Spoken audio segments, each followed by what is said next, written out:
नहीं लिखा हुआ है।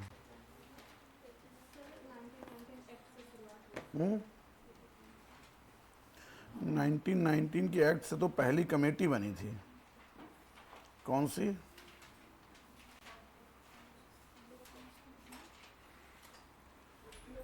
तो देखो कॉन्स्टिट्यूशन, अगर कॉन्स्टिट्यूशनल टेक्स्ट देखें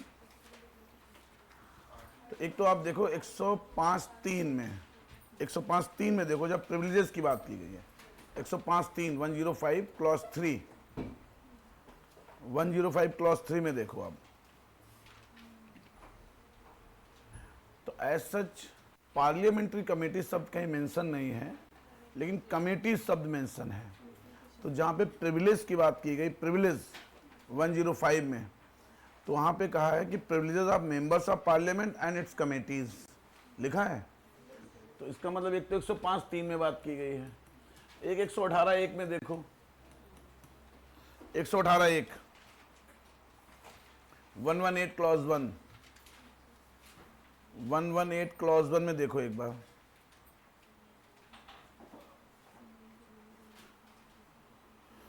one one eight clause 1,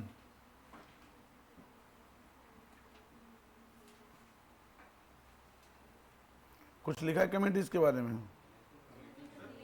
article 88 में है कि जो अटॉर्नी जनरल है वो part of any committee of parliament. 88 में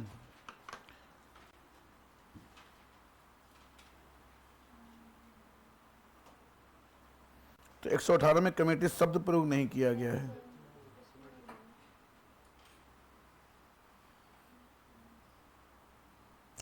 ठीक है, 118 में मुझे गलत लग रहा था, 88 में है।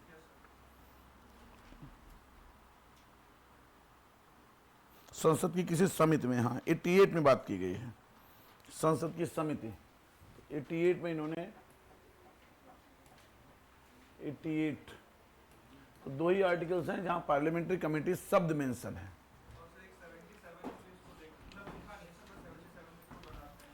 हाँ उन्हें वो तो ठीक है, तो 77 एक 77 से पार्लियामेंट्री कमेटीज थोड़ी बनेंगे, कैबिनेट कमेटीज बनेंगे। हम अभी पार्लियामेंट्री कमेटीज की बात कर रहे हैं, ठीक है, पार्लियामेंट्री कमेटीज की बात कर रहे हैं, हम कैबिनेट कमेटीज की बात नहीं कर रहे हैं भाई। तो 77 से कैबिनेट कमेटीज बनेंगे।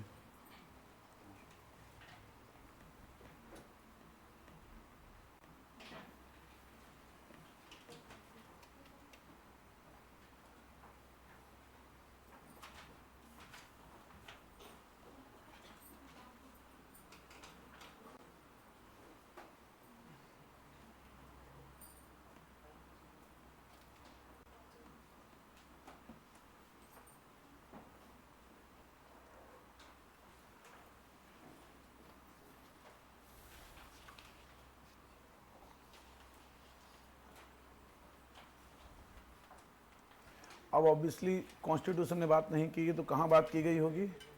Rules of business of Lok Sabha and rules of business of Rajya Sabha. ये बात क्लियर है? तो लोकसभा कार्य संचालन संबंधी नियम, राज्यसभा कार्य संचालन संबंधी नियम में बात की गई है। तो generally parliamentary committee is appointed और इलेक्टेड और nominated by presiding officer, presiding officer of the house, ठीक है, तो ये है। दूसरा, they work under the direction of presiding officer. जो पार्लियामेंट्री कमेटी जनरल इनकी कैरेक्टरिस्टिक्स देखें, ठीक है। तीसरा है कि जो भी इनका काम है उसकी रिपोर्ट आप स्पीकर को दोगे, अपने प्रिसाइडिंग ऑफिसर को दोगे, और प्रिसाइडिंग ऑफिसर उस, इनकी रिपोर्ट प्रेसिडेंट को नहीं दी जाती है। जैसे फाइनेंस कमीशन अपनी रिपोर्ट किसको देता है? प्रेसिडेंट को। यूपीएससी किसको देता है? प्रेसिडेंट को। और प्रेसिडेंट शैल कॉज, हाँ, प्रेसिडेंट उन रिपोर्ट्स को संसद के पटल पे रखता है। लेकिन जो पार्लियामेंट्री कमेटीज हैं ये अपनी रिपोर्ट प्रिसाइडिंग ऑफिसर को देंगी, और प्रिसाइडिंग ऑफिसर उन रिपोर्ट्स को कहाँ रखेगा? House before the houses of parliament. और एक लाइन लक्ष्मीकांत में और लिखी, इनको जो सेक्रेटरीट प्रोवाइड होता है लोग काम करने के लिए, क्लर्क, कागज, पेन, ठीक है, कुर्सी, मेज, वो सब जो भी लोकसभा सेक्रेटरीट है, राज्यसभा सेक्रेटरीट है, वो इन पार्लियामेंट्री कमेटीज को सेक्रेटरीट प्रोवाइड करेगा।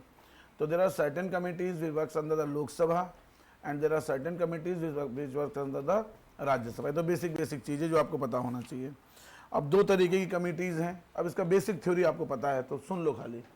दो तरीके की कमिटीज़ हैं, तो कॉन्स्टिट्यूशन में एग्जैक्ट नाम मेंशन नहीं किसी कमेटी का, ठीक है, उनका फंक्शंस मेंशन नहीं है, उनका कंपोजिशन मेंशन नहीं है, how they will be constituted, तो इस सब कॉन्स्टिट्यूशन में मेंशन नहीं है। कॉन्स्टिट्यूशन में सिर्फ दो जगह कमेटी शब्द का प्रयोग हुआ है, ऑब्वियसली कमेटी शब्द का प्रयोग हुआ है। एक आपने कहा 1053 में जब प्रिविलेजेस की बात हो रही है, संसदीय विशेषाधिकारों की बात हो रही है, और एक बार कह रहे हैं कि जो अटॉर्नी जनरल के शायद लिखा है, अटॉर्नी जनरल के वही प्रिविलेज होंगे जो पार्लियामेंट्री मेंबर्स के और कमिटीज के प्रिविलेज होते हैं इनसाइड द हाउस के अंदर।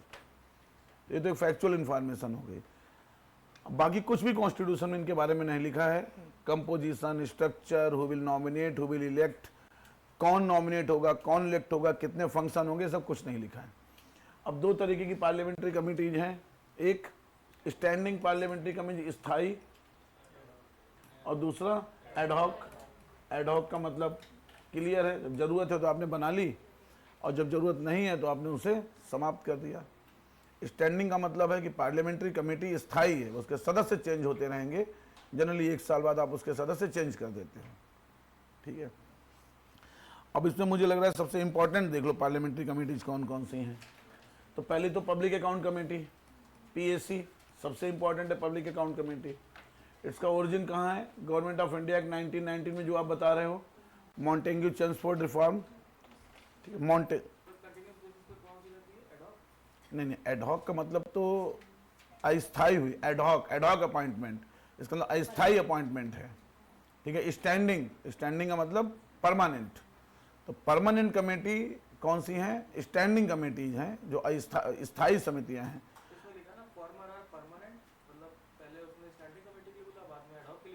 तो फॉर्मर पहली वाली हो गई,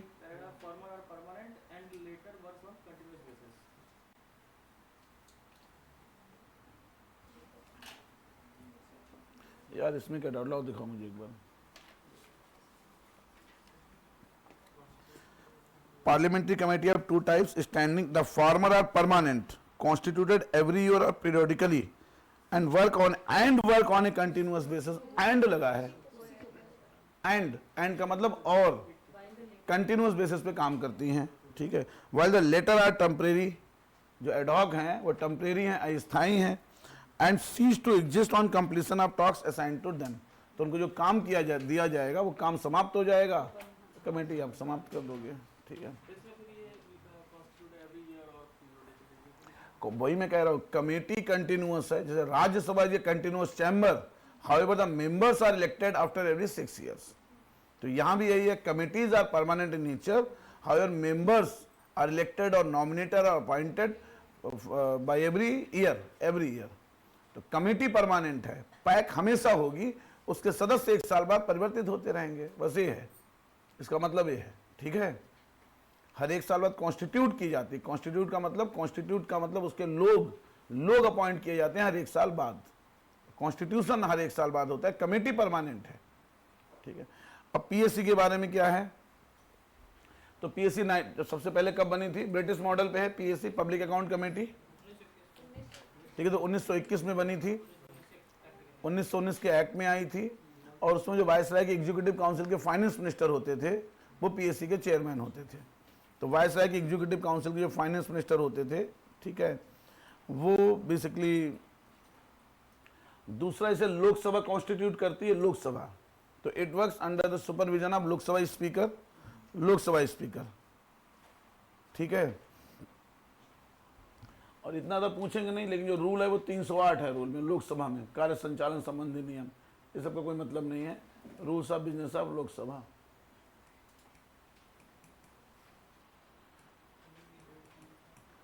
rules of business of Lok Sabha, ठीक है। अब कंपोजिशन भी आपको क्लियर है, कंपोजिशन टोटल मेंबर कितने हैं? 15-7, ये बहुत बेसिक चीज़ है, खाली एक बार सुन लो। लोकसभा से 15 मेंबर है, राज्यसभा से 7 मेंबर हैं। तो जो राज्यसभा के मेंबर्स हैं, देवर आइदर नॉमिनेटेड और इलेक्टेड, कुछ पता नहीं है, ठीक है, by the presiding officer of the Rajya Sabha, that is vice president. जो लोकसभा के मेंबर हैं, ठीक है, वो कौन करेगा भाई? स्पीकर करेगा। चेयरमैन इज अपॉइंटेड और नॉमिनेटेड बाय स्पीकर। तो लोकसभा के सुपरविजन में काम कर रही है तो उसको चेयरमैन है, चेयरमैन कमेटी के, ठीक है, स्पीकर द्वारा नॉमिनेट किए जाते हैं, स्पीकर द्वारा नॉमिनेट किए जाते हैं चेयरमैन, ठीक है। लगभग अगर आप लगभग देखो 1967 से जो पीएससी के चेयरमैन है अपोजिशन पार्टी से हैं, ठीक है। तो लेकिन ट्रेडिशन है, it is not written in statute. तो चेयरमैन है वो कहाँ से हैं? अपोजिशन पार्टी से हैं। चेयरमैन विपक्षी दल से हैं, अपोजिशन पार्टी से चेयरमैन होते हैं इसके पीएससी, ठीक है। अब जो सबसे इंपॉर्टेंट काम है वो इनका काम है जो कैग की रिपोर्ट्स हैं, कंट्रोलर एंड ऑडिटर जनरल, तो कैग की रिपोर्ट्स को स्क्रूटनाइज करने का काम करती हैं। यहाँ अपोजिशन का मतलब लीडर ऑफ अपोजिशन नहीं है, ठीक है। अपोजिशन से किसी भी व्यक्ति को आप अपॉइंट कर सकते हो, ठीक है। विपक्षी दल से किसी भी व्यक्ति को आप अपॉइंट कर सकते हो। यहाँ पे नहीं कि लीडर ऑफ अपोजिशन अपॉइंट किया जाएगा। तो सही बात है, कन्वेंशन है, तो कन्वेंशन है, हो सकता है रूलिंग पार्टी, अब स्पीकर पे डिपेंड करेगा। विपक्षी दल होल्ला मचाएंगे, लेकिन स्पीकर अपॉइंट करना चाहे तो कर सकता है, स्पीकर अपॉइंट करना चाहे तो कर सकता है। तो ढेर सारी चीजें कन्वेंशन से चल रही हैं भाई, लेकिन स्पीकर कर सकता है। It is the women fancy of speaker कि वो किसको चेयरमैन बनाता है। हाँ? नहीं, वो देखने पड़ेंगे। देखो ऐसा अब डिपेंड कर रहा है क्वेश्चन कौन बना रहा है, कई बार किसने क्या क्वेश्चन सोच के बनाया है, because there are very lacunas in explanation of basically constitution. अब कॉन्स्टिट्यूशन कहा ना कि पार्लियामेंट है, पार्लियामेंट बेसिकली 4 चीज़ों पे फंक्शन कर रही है। एक ऑब्वियसली कॉन्स्टिट्यूशनल प्रोविजन, दूसरा रूल्स ऑफ द हाउस, तीसरा ट्रेडिशंस भी है borrowed from Britain, and finally our original traditions. तो 4 चीज़ें हैं जिन पे पार्लियामेंट फंक्शन करती है। And many times it is the prerogative of speaker or whomsoever is the presiding officer कि वो किस प्रोविजन को किस सेंस में ले रहा है। अब स्पीकर पे डिपेंड कर जाएंगी कई बार चीजें। अब एग्जाम में एग्जैक्ट लिखा क्या है? अगर एग्जाम में लिखा है, अगर मान लो एग्जैक्ट लाइन लिखी है that the chairperson of PSC can be appointed from the ruling party also, तो मेरे हिसाब से स्टेटमेंट सही है। तो वो गलत है भाई, गलत है। ट्रेडिशन कोडिफाइड थोड़ी है।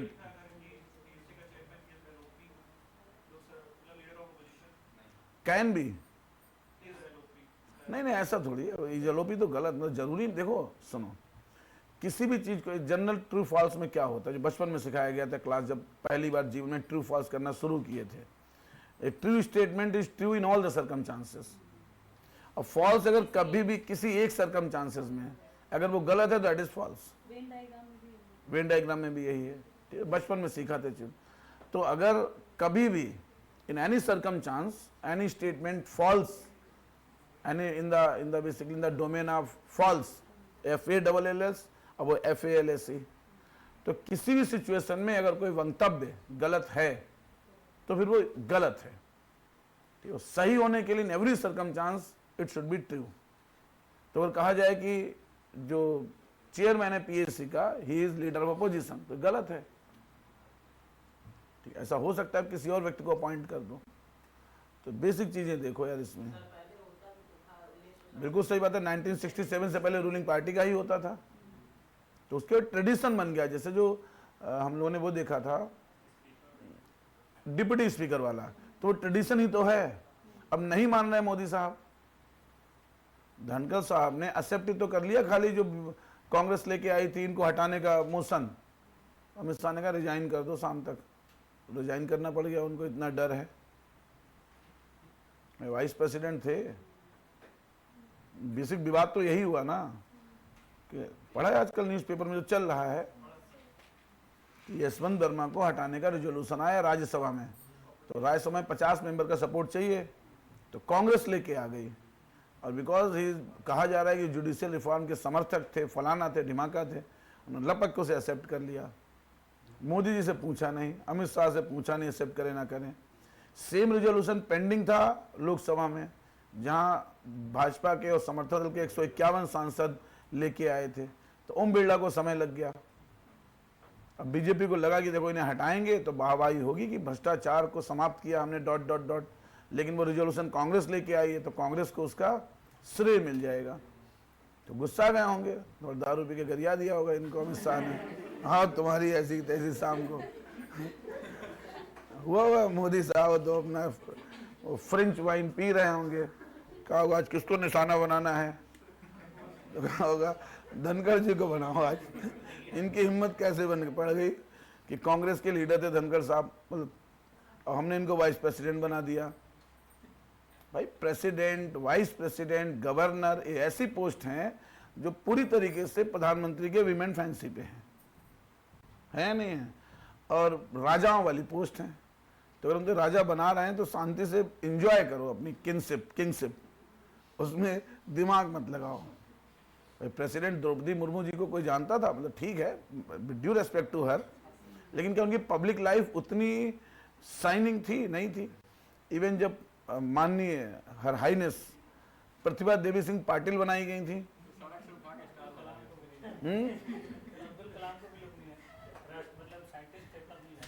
नहीं साइंटिस्ट है ठीक है, चलो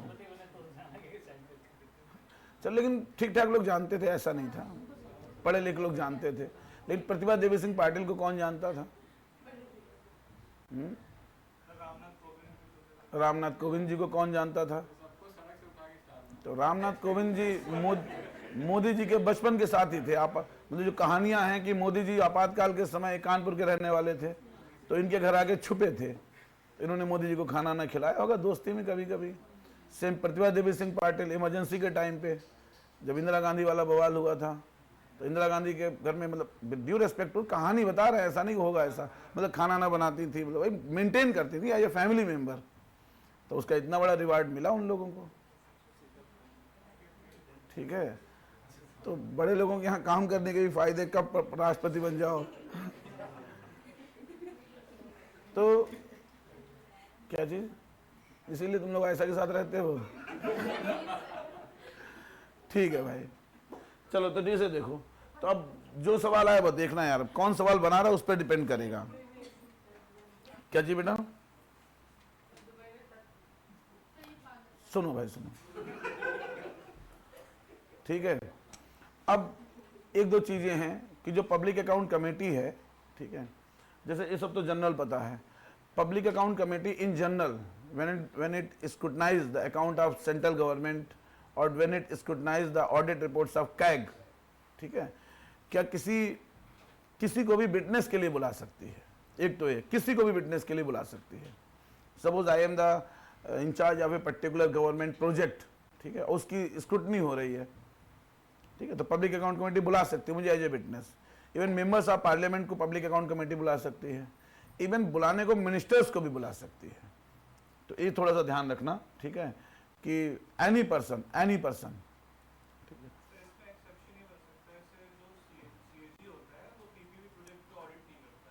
किसका?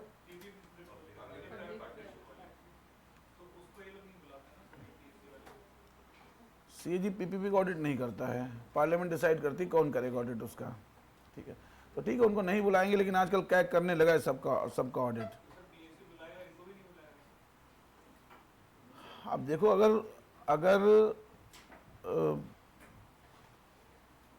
अगर कोई ऑडिट रिपोर्ट है कैग के सामने और उससे रिलेटेड कोई भी व्यक्ति है, उससे रिलेटेड, अब अगर ऑडिट रिपोर्ट उसके सामने ही नहीं है वो, तो क्यों बुलाएगा?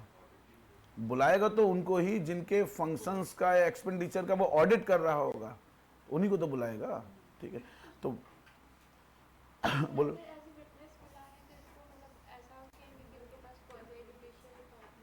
क्वासी जुडिशियल पावर्स हैं, एज ए विटनेस आप बुला सकते हो। बहुत चीजें लिखी नहीं है क्योंकि आपकी रिकमेंडेशन जो है वो बाइंडिंग नहीं है। आप रिकमेंडेशन जो करते हो they are not binding on the government. Recommendation binding तो कह सकते हो, एज ए विटनेस आप बुला सकते हो, जैसे एनएचआरसी बुला लेता है।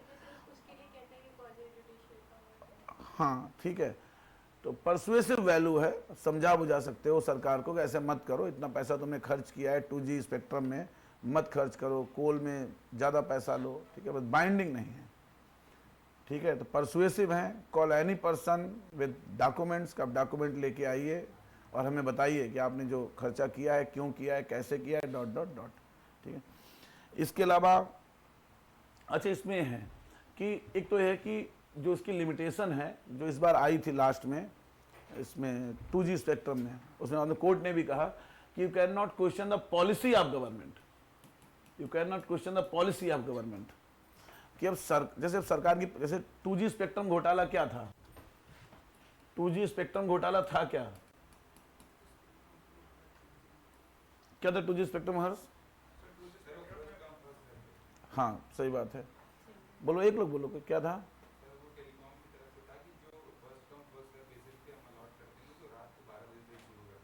हाँ ठीक है, बाद में महंगा बेच दिया, सिंपल हुआ। ठीक है। अब गवर्नमेंट की पॉलिसी थी फर्स्ट कम फर्स्ट सर्व, जो पहले हमारे पास आएगा, अब पहले आओ तो विद प्रॉपर डॉक्यूमेंटेशन आओगे, उसके लिए लाइसेंस फीस थी, सिक्योरिटी मनी थी। ऐसा नहीं हम और तुम चले जाएंगे लाइसेंस खरीदने, उसके लिए 1000 ऑफ करोड़ की सिक्योरिटी मनी थी, लाइसेंस फीस थी। तो शुरू में जिनके पास पैसा था, जो बड़ी बड़ी कंपनी थी, ठीक है, जिन्हें इंटरेस्ट नहीं भी था टेलीकम्युनिकेशन में, उन्होंने लाइसेंस परचेज कर लिया। लाइसेंस परचेज करने के बाद अब आप काम कर रहे हैं, मैंने वो लाइसेंस आपको एक इन्फ्लेटेड अमाउंट पे बेच दिया। तो मैंने खरीदा लाइसेंस 100 रुपए का, लेकिन उसके लिए मेरे पास उतनी हैसियत तो होनी चाहिए थी कि मैं लाइसेंस परचेज कर सकूं। हर आदमी नहीं खरीद सकता था, कि उसके लिए देयर वर सर्टेन क्वालिफिकेशंस कि कौन खरीद सकता है। 10 साल पुरानी कंपनी हो, जो भी लिखा हो, ठीक है, उसका इतना टर्नओवर होना चाहिए। सरकार हर किसी को भी लाइसेंस थोड़ी दे देगी। ठीक है। तो उसके लिए जो लोग एलिजिबल थे, क्वालिफाइड थे, उन्होंने लाइसेंस परचेज कर लिया, और परचेज करने के बाद उन्होंने फर्दर आगे उसे बाकी जो कंपनीज थी उनको सेल कर दिया। तो मैंने खरीदा 10 रुपए का, सेल कर दिया 100 रुपए का। तो अब जो घोटाला था वो यही था कि कैग साहब, विनोद राय साहब ने कहा कि आपकी इसकी एक्चुअल कीमत 100 रुपए थी, आपने इसे 10 रुपए में क्यों बेच दिया? तो सरकार बोले मेरी पॉलिसी थी भाई। ठीक है। इसी वजह से बरी हो गए राजा सारे, कि कोर्ट ने भी कहा you can not question the policy of the government. अब किसी को कहां से जाओगे 2G स्पेक्ट्रम में? ये राजा थे, सारे लोग बरी हो गए, नहीं बरी हो गए? तो कोर्ट ने यही कहा you can not question the policy of the government. आप पॉलिसी को क्वेश्चन नहीं कर सकते हो कि इन्होंने फर्स्ट कम फर्स्ट सर्व की पॉलिसी क्यों रखी, ठीक है, नीलामी क्यों नहीं की। एक तो हो सकता है कि नीलामी हो, बोली लगे, ठीक है, इसमें सारे लोग बैठे हैं और अब बोली लग रही है एक फिक्स दिन पे, भाई तुम कितना पैसा दोगे, तुम कितना पैसा दोगे। एक है हम ऑफिस में बैठे हैं, जो अंदर आता जा रहा है उसको स्पेक्ट्रम अलॉट करते जा रहे हैं। तो बाद में सरकार ने खैर इसमें अब बोली वाली प्रक्रिया शुरू कर दी है। ठीक है। तो उस कोर्ट ने भी यही कहा you can not question the policy of the government. अब पॉलिसी को क्वेश्चन नहीं कर सकते। हाँ, पॉलिसी के इंप्लीमेंटेशन में अगर एक्सपेंडिचर मैल एक्सपेंडिचर हुआ है तो वो आप क्वेश्चन कर सकते हो। इसी आधार पर सबको कोर्ट ने छोड़ा है। तो यहां भी यही है कि जो PAC है it can not question the policy of the government. अब सरकार की नीति जो है उसको क्वेश्चन नहीं कर सकते हो। रिकमेंडेशन इनकी एडवाइजरी हमको पता ही है। और दूसरा एक क्रिटिसिज्म ये है कि पोस्टमार्टम एक्सरसाइज है जो कैग की है, कैग पोस्टमार्टम करता है, उस पोस्टमार्टम का पोस्टमार्टम PAC करती है। ठीक है। मतलब जो खर्चा हो गया, खर्चा होने के बाद आप क्या कर रहे हो, चेक कर रहे हो खर्चा सही हुआ या गलत हुआ। तो बाद में आप होल्ला मचा सकते हो, लेकिन अगर कोई गलत एक्सपेंडिचर हो रहा है आप उसको रोक नहीं सकते हो। इसमें बोफोर्स स्कैंडल भी इन्होंने उजागर किया था। इसके अलावा 2G स्पेक्ट्रम हो गया, कॉमनवेल्थ हो गया, कोल वाला हो गया, कोलगेट स्कैम, दोनों का मान सकते हो आप। CAG की रिपोर्ट पे PAC ने हो हल्ला मचाया। PAC ऐसी हुआ मेंबर बैठे हुए बहुत काम नहीं कर रहे हैं, CAG की रिपोर्ट मिल गई उन्हें। अब रिपोर्ट मिल के अच्छा इतना घोटाला हो हल्ला खत्म शुरू। अब पॉलिटिक्स है भाई, पॉलिटिक्स ही तो है। बोफोर्स घोटाला कितना हाईलाइटेड हुआ और फाइनली कारगिल हमने जीता पूरा बोफोर्स के कारण। सच्चाई यही है, क्योंकि कारगिल में वो लोग ऊपर बैठे हुए थे, याद है आपको, और हम नीचे थे। तो अगर उसमें बोफोर्स ना होती हमारे पास तो कारगिल जीत नहीं पाते हम। लेकिन अब हो सकता है उस समय कुछ दलाली वलाली दी गई हो, लेकिन जो इल्जाम लगा राजीव गांधी के ऊपर कि भाई राजीव गांधी ने अपने अकाउंट में पैसे ले लिए, वो सब चीज़ें तो बाद में गलत साबित हुई ना। कि राजीव गांधी को विश्वनाथ प्रताप सिंह ने कितना परेशान किया था। वो विश्वनाथ प्रताप सिंह पहले कांग्रेस में ही तो थे, तो बोफोर्स के कारण ही इन्होंने कांग्रेस छोड़ी। कांग्रेस छोड़ के झुंझुना बनाया मंडल आयोग, उसकी रिकमेंडेशन, उस पर सरकार में आ गए। भाई उत्तर प्रदेश के मुख्यमंत्री कांग्रेस पार्टी से ही तो रहे थे विश्वनाथ प्रताप सिंह, रहे थे नहीं रहते। ठीक है। उन्हें एक वो पॉलिटिकल जमीन मिल गई वो फोर्स के नाम से। कहा भाई राजीव गांधी तुम तो चोर हो, तुमने बोफोर्स में पैसा लिया है, हम तुम्हारे साथ काम नहीं करेंगे, ठीक है। और उसके बाद मंडल कमीशन की रिपोर्ट लागू करेंगे। जो राजीव गांधी दबाए बैठे थे, तो राजीव गांधी वगैरह को भी आप देखो कहते हैं कांग्रेस सेकुलर है और हाई कास्ट के समर्थन में नहीं है, लेकिन आप सिंसियरली देखोगे तो जो राम जन्म मंदिर है इसका ताला सबसे पहले किसने खुलवाया था? राजीव गांधी ने खुलवाया। उससे पहले तो ताला लगा, वो तो पूजा थोड़ी होती थी, तो बंद पड़ा था। तो फायदा उसका बीजेपी ने उठाया लास्ट में कि मंदिर हमने बनवाया, लेकिन एक्चुअली अगर आप देखो तो वहां जो पूजा अर्चना स्टार्ट हुई अयोध्या में, it was only because of mister Gandhi. Same Mandal commission की रिपोर्ट 77 में बना था कमीशन, ठीक। उसके बाद राजीव गांधी आया, 10 साल दबाए रखे उसको, पब्लिक नहीं होने दी रिपोर्ट, कि पब्लिक होती तो लोग कहते रिजर्वेशन दो, ठीक है। इन्होंने आते ही रिपोर्ट पब्लिक की और रिजर्वेशन ओबीसी का दे दिया। तो कहते हैं कि कांग्रेस जो है एंटी हाई कास्ट है और कांग्रेस एंटी हिंदू है, मुस्लिमों को साथ है, लेकिन एक्चुअली में जो परिवार है उसी ब्लड का। खैर चलो, सब पॉलिटिकल चीजों का मतलब है नहीं, ठीक है। नहीं देखो, हर कमेटी में जो मेंबर्स चुने जाते हैं प्रोपोर्शनलिटी के आधार पर चुने जाते हैं। ऑब्वियसली ज्यादा होगी, तो कहाँ क्रिटिसाइज करेंगे, लेकिन काम दिया गया तुम्हें। जैसे मान लो इस यहाँ है, हम तुम्हें काम देते हैं, बताओ क्या अच्छा चल रहा है क्या खराब चल रहा है। तो कई बार क्रिटिसिज्म, तभी तो पीएससी कुछ ही मैटर्स में अच्छा कर पाई है, और वो भी उन मैटर्स में कर पाई जब सरकार गिर गई है, नई लोकसभा आई है, वो कर रही है।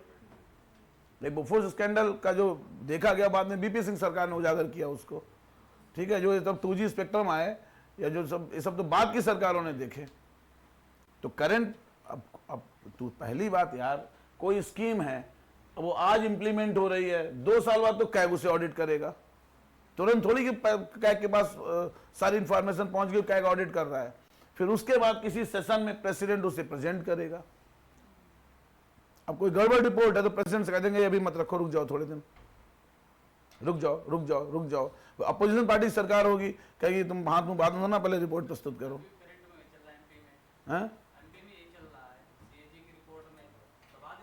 दबा दे तो प्रेसिडेंट के ऊपर ना, प्रेसिडेंट मतलब सॉरी स्पीकर रिपोर्ट रखेगा, यहाँ तो स्पीकर रखेगा ना, तो स्पीकर को मना कर देंगे रुक जाओ थोड़े दिन। कोई टाइम लिमिट थोड़ी फिक्स है कि आज रिपोर्ट मिली कल मुझे रखना है, स्पीकर नहीं प्रेजेंट करेगा। वैसे पॉलिटिकल कंसिडरेशन तो चलते ही रहते होंगे। अब जयदीप नड्डा, जेपी नड्डा ने बोल दिया जयदीप धनखड़ जी से कि जो भी मैं बोल रहा हूँ सिर्फ वही रिकॉर्ड होगा, लोग बोल रहे हैं रिकॉर्ड नहीं होगा। अरे वो चेयरमैन है यार, उनको डिसाइड करने दो, तो उन्हें बुरा लग गया होगा, उनके तुम्हारी ऐसी तैसी देखो। ये सब कलाकारी है, इसका कोई मतलब नहीं है, ठीक है।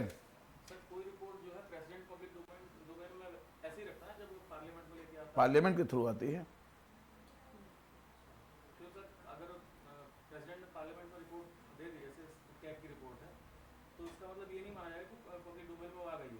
देखो ये सब चीजें कहीं लिखी नहीं, फिर से स्पीकर पे डिपेंड करेगा। स्पीकर ने अगर एमपीज को दे दी है वो रिपोर्ट, अब तुम्हारे मोबाइल पे उसकी सॉफ्ट कॉपी है, अब एमपी तो अलग अलग पार्टी के भी होंगे, तो आएगी पब्लिक डोमेन में, ठीक है। मतलब तो यही है, पार्लियामेंट का मतलब क्या, आजकल सॉफ्ट कॉपी दे दी जाती, पहले पूरा पोथा दिया जाता था। अब उसकी सॉफ्ट कॉपी आपके जो आगे लगा हुआ है शानदार, उस पर टाइप पे आ जाएगी, आप उसे एसेस कर लो, डाउनलोड कर लो, देखो उसको। मीडिया हाउस तक ऐसे तो पहुंचती हैं रिपोर्ट्स, कभी कभी एमपीज को मिल गई रिपोर्ट्स। वो पार्लियामेंट का मतलब कौन है, जगह थोड़ी, कुर्सी में थोड़ी, और मेंबर्स ही तो हैं, ठीक है। इसको कभी कभी पब्लिक फाइनेंस का वॉच डॉग कहते हैं, कहते नहीं, तो बेसिक चीजें हैं, ठीक है। या इसी को friend, philosopher and guide of CAG कहते हैं, नहीं कैग को कहते हैं, कैग को कहते हैं friend, philosopher and guide of PSC, public account committee. तो ये सब बेसिक चीजें हैं भाई, ठीक है। इसका मेंबर ये सब सुनता है, ठीक है। और ये जो ट्रेडिशन भी हमने लिया अपोजिशन पार्टी वाला, ये भी हमने यूनाइटेड किंगडम से ही लिया है। यूनाइटेड किंगडम में जो पैक, वहाँ पैक अच्छे से काम करती है। तो यहाँ यूके में भी जो पैक का चेयरपर्सन है वो अपोजिशन पार्टी से ही होता है। वहाँ एक्चुअली जो हमारे हैं ना controller and auditor, controller and auditor, तो हमारे एक्चुअली कंट्रोलर है ही नहीं, मिसनोमर है। तो वहां जब मिनिस्टर पैसा खर्च करते हैं तो पहले कैग से परमिशन लेते हैं। हमारे यहाँ मिनिस्टर अपने विमेन फंड से पैसा खर्च करते हैं और बाद में कैग खाला उसका ऑडिट करता है। तो हमारा जो कैग है बेसिकली वो कैग है ही नहीं, वो सिर्फ ऑडिटर है। ऑडिटर का मतलब पैसा खर्च हो गया, मैं ऑडिट कर रहा हूं, कंट्रोलर, नियंत्रक नहीं है, कंट्रोलर नहीं है। जबकि ब्रिटेन में जो एक्चुअली कैग है ज्यादा पावरफुल है, ही आल्सो कंट्रोलर। तो वहां जो पार्लियामेंट ने पैसा अप्रूव किया है, अब वो पैसा सही खर्च कर रहा है, मैं वो देख भी रहा हूं, ठीक है। तो during the expenditure I am also continuous taking vigilance. तो वहां कैग ज्यादा पावरफुल है, कैग में देख लेंगे एक बार। जल्दी लिखो, अगला लिखो भाई, एस्टीमेट कमेटी। एस्टीमेट कमेटी क्या कहानी है?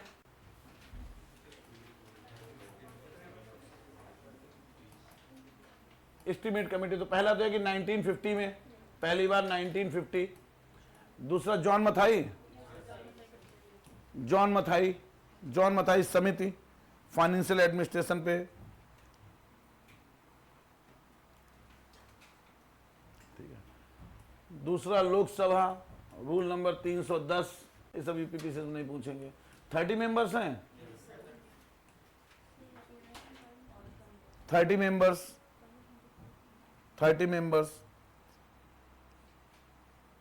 1 साल का टेन्योर है, ठीक है। अब इसका जो चेयर, अब मेंबर वैसे ही चुने जाएंगे जो प्रोपोर्शनलिटी पार्लियामेंट में होगी, वो सभी कमेटीज के केस में है, ठीक है। जो बेसिक जनरल रूल है कि टाइम कैसे दिया जाएगा, कितने क्वेश्चन किस पार्टी से लोग पूछेंगे, तो वो सब आपकी प्रोपोर्शनल स्ट्रेंथ पे डिपेंड करेगा इन द हाउस। 1 साल फिक्स है, वो लिखा हुआ है रूल्स ऑफ बिजनेस, आप लोकसभा में लिखा हुआ है, रूल नंबर 310, आप गूगल करके देखना, ठीक है। इसका चेयरपर्सन जो है वो ट्रेडिशनली रूलिंग पार्टी से है, ट्रेडिशनली इसका चेयरपर्सन ट्रेडिशनली रूलिंग पार्टी से है, ठीक है। अब इसका मेन काम है कि याद करो, बजट में एक चीज थी डिमांड फॉर ग्रांट्स। तो जो डिमांड फॉर ग्रांट्स हैं, जब कोई मिनिस्ट्री बजट में अनुदान की मांग करती है, तो अनुदान की मांग, जैसे डिफेंस मिनिस्ट्री ने कहा मैं 100 रुपया चाहिए, तो एस्टीमेट कमेटी के पास जाएगा, एस्टीमेट कमेटी चेक करेगी कितने पैसे की जरूरत है या नहीं है, कम है, ज़्यादा है। पिछले साल तो आपने 80 रुपये लिए थे, इस बार 100 रुपये क्यों ले रहे हो? पिछले साल 80 रुपये लिए, वो भी 10 रुपये आप खर्च नहीं कर पाए, यही सब बकवास। नहीं, ministers are not the members of these committees, ठीक है। मिनिस्टर्स इन कमेटीज के मेंबर्स नहीं हो सकते हैं। क्यों भाई? मिनिस्टर्स इन कमेटीज के मेंबर नहीं हो सकते हैं, ठीक है। तो ठीक है, जब हाँ स्टैंडिंग कमेटी लिखा है Laxmikanth, ministers are not the members of these committees. अब लोकसभा को रिकमेंडेशन देगी, ठीक है। और ये भी विटनेस वगैरह ये भी कॉल कर सकती है, विटनेस कॉल कर सकते हो आप, सम्मन कर सकते हो, पेपर मंगा सकते हो, अगर कोई स्कीम चल रही हो उसकी प्रोग्रेस चेक कर सकते हो, उसमें अमेंडमेंट प्रपोज कर सकते हो।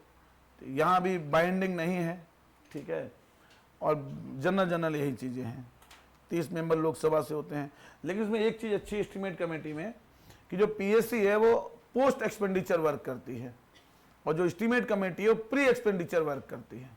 इसका मतलब खर्च होने से पहले चेक करना इसका काम है भाई, ठीक है।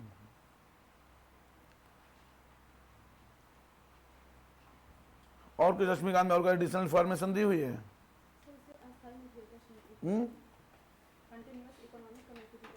हाँ, ऐसे continuous economic, basically 3 financial committee हैं, एक पीएससी, एक एस्टीमेट कमेटी और कमेटी ऑन पब्लिक अंडरटेकिंग। और कुछ एक्स्ट्रा दिया लक्ष्मीकांत ने इसके अलावा काम की चीज, कोई फैक्ट्स दिया हो तो? तीसरा है committee on public undertaking, public undertaking.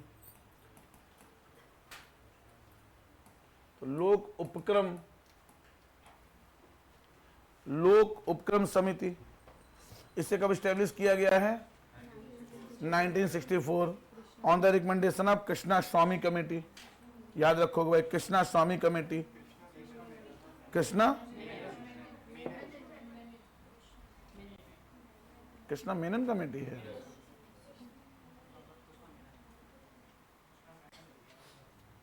Krishna स्वामी है, एक चेक करो, गूगल करो एक बार। इन्होंने मेनन लिखा है लक्ष्मीकांत में, एक बार गूगल करो, एक बार देखें जरा एक बार यार।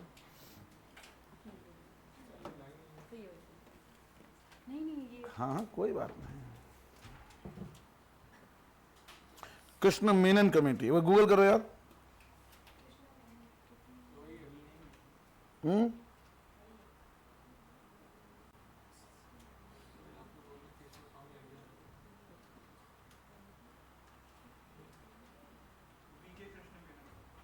कृष्ण नहीं है, कृष्ण स्वामी कौन है फिर? ठीक है, टोटल मेंबर कितने हैं? 22। ठीक है, 15/7। चेयरमैन इसका लोकसभा से होता है। ठीक है, चेयरमैन जो है उसका कहां से होगा? लोकसभा से होगा, ऑब्वियसली अमंग जो मेंबर्स हैं।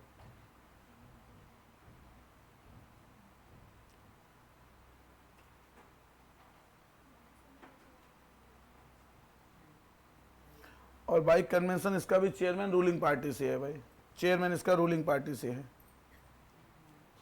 और उसका मेन काम आप पता है नहीं पता है कि जो पीएसयूज हैं वो अपने जो भी उनकी मैंडेट है उसके अकॉर्डिंग काम कर रहे हैं नहीं कर रहे हैं, जनरली यही है।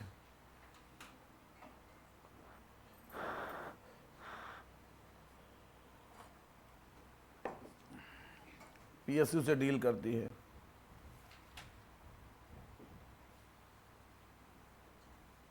और कुछ लिखा है इसमें बेटा?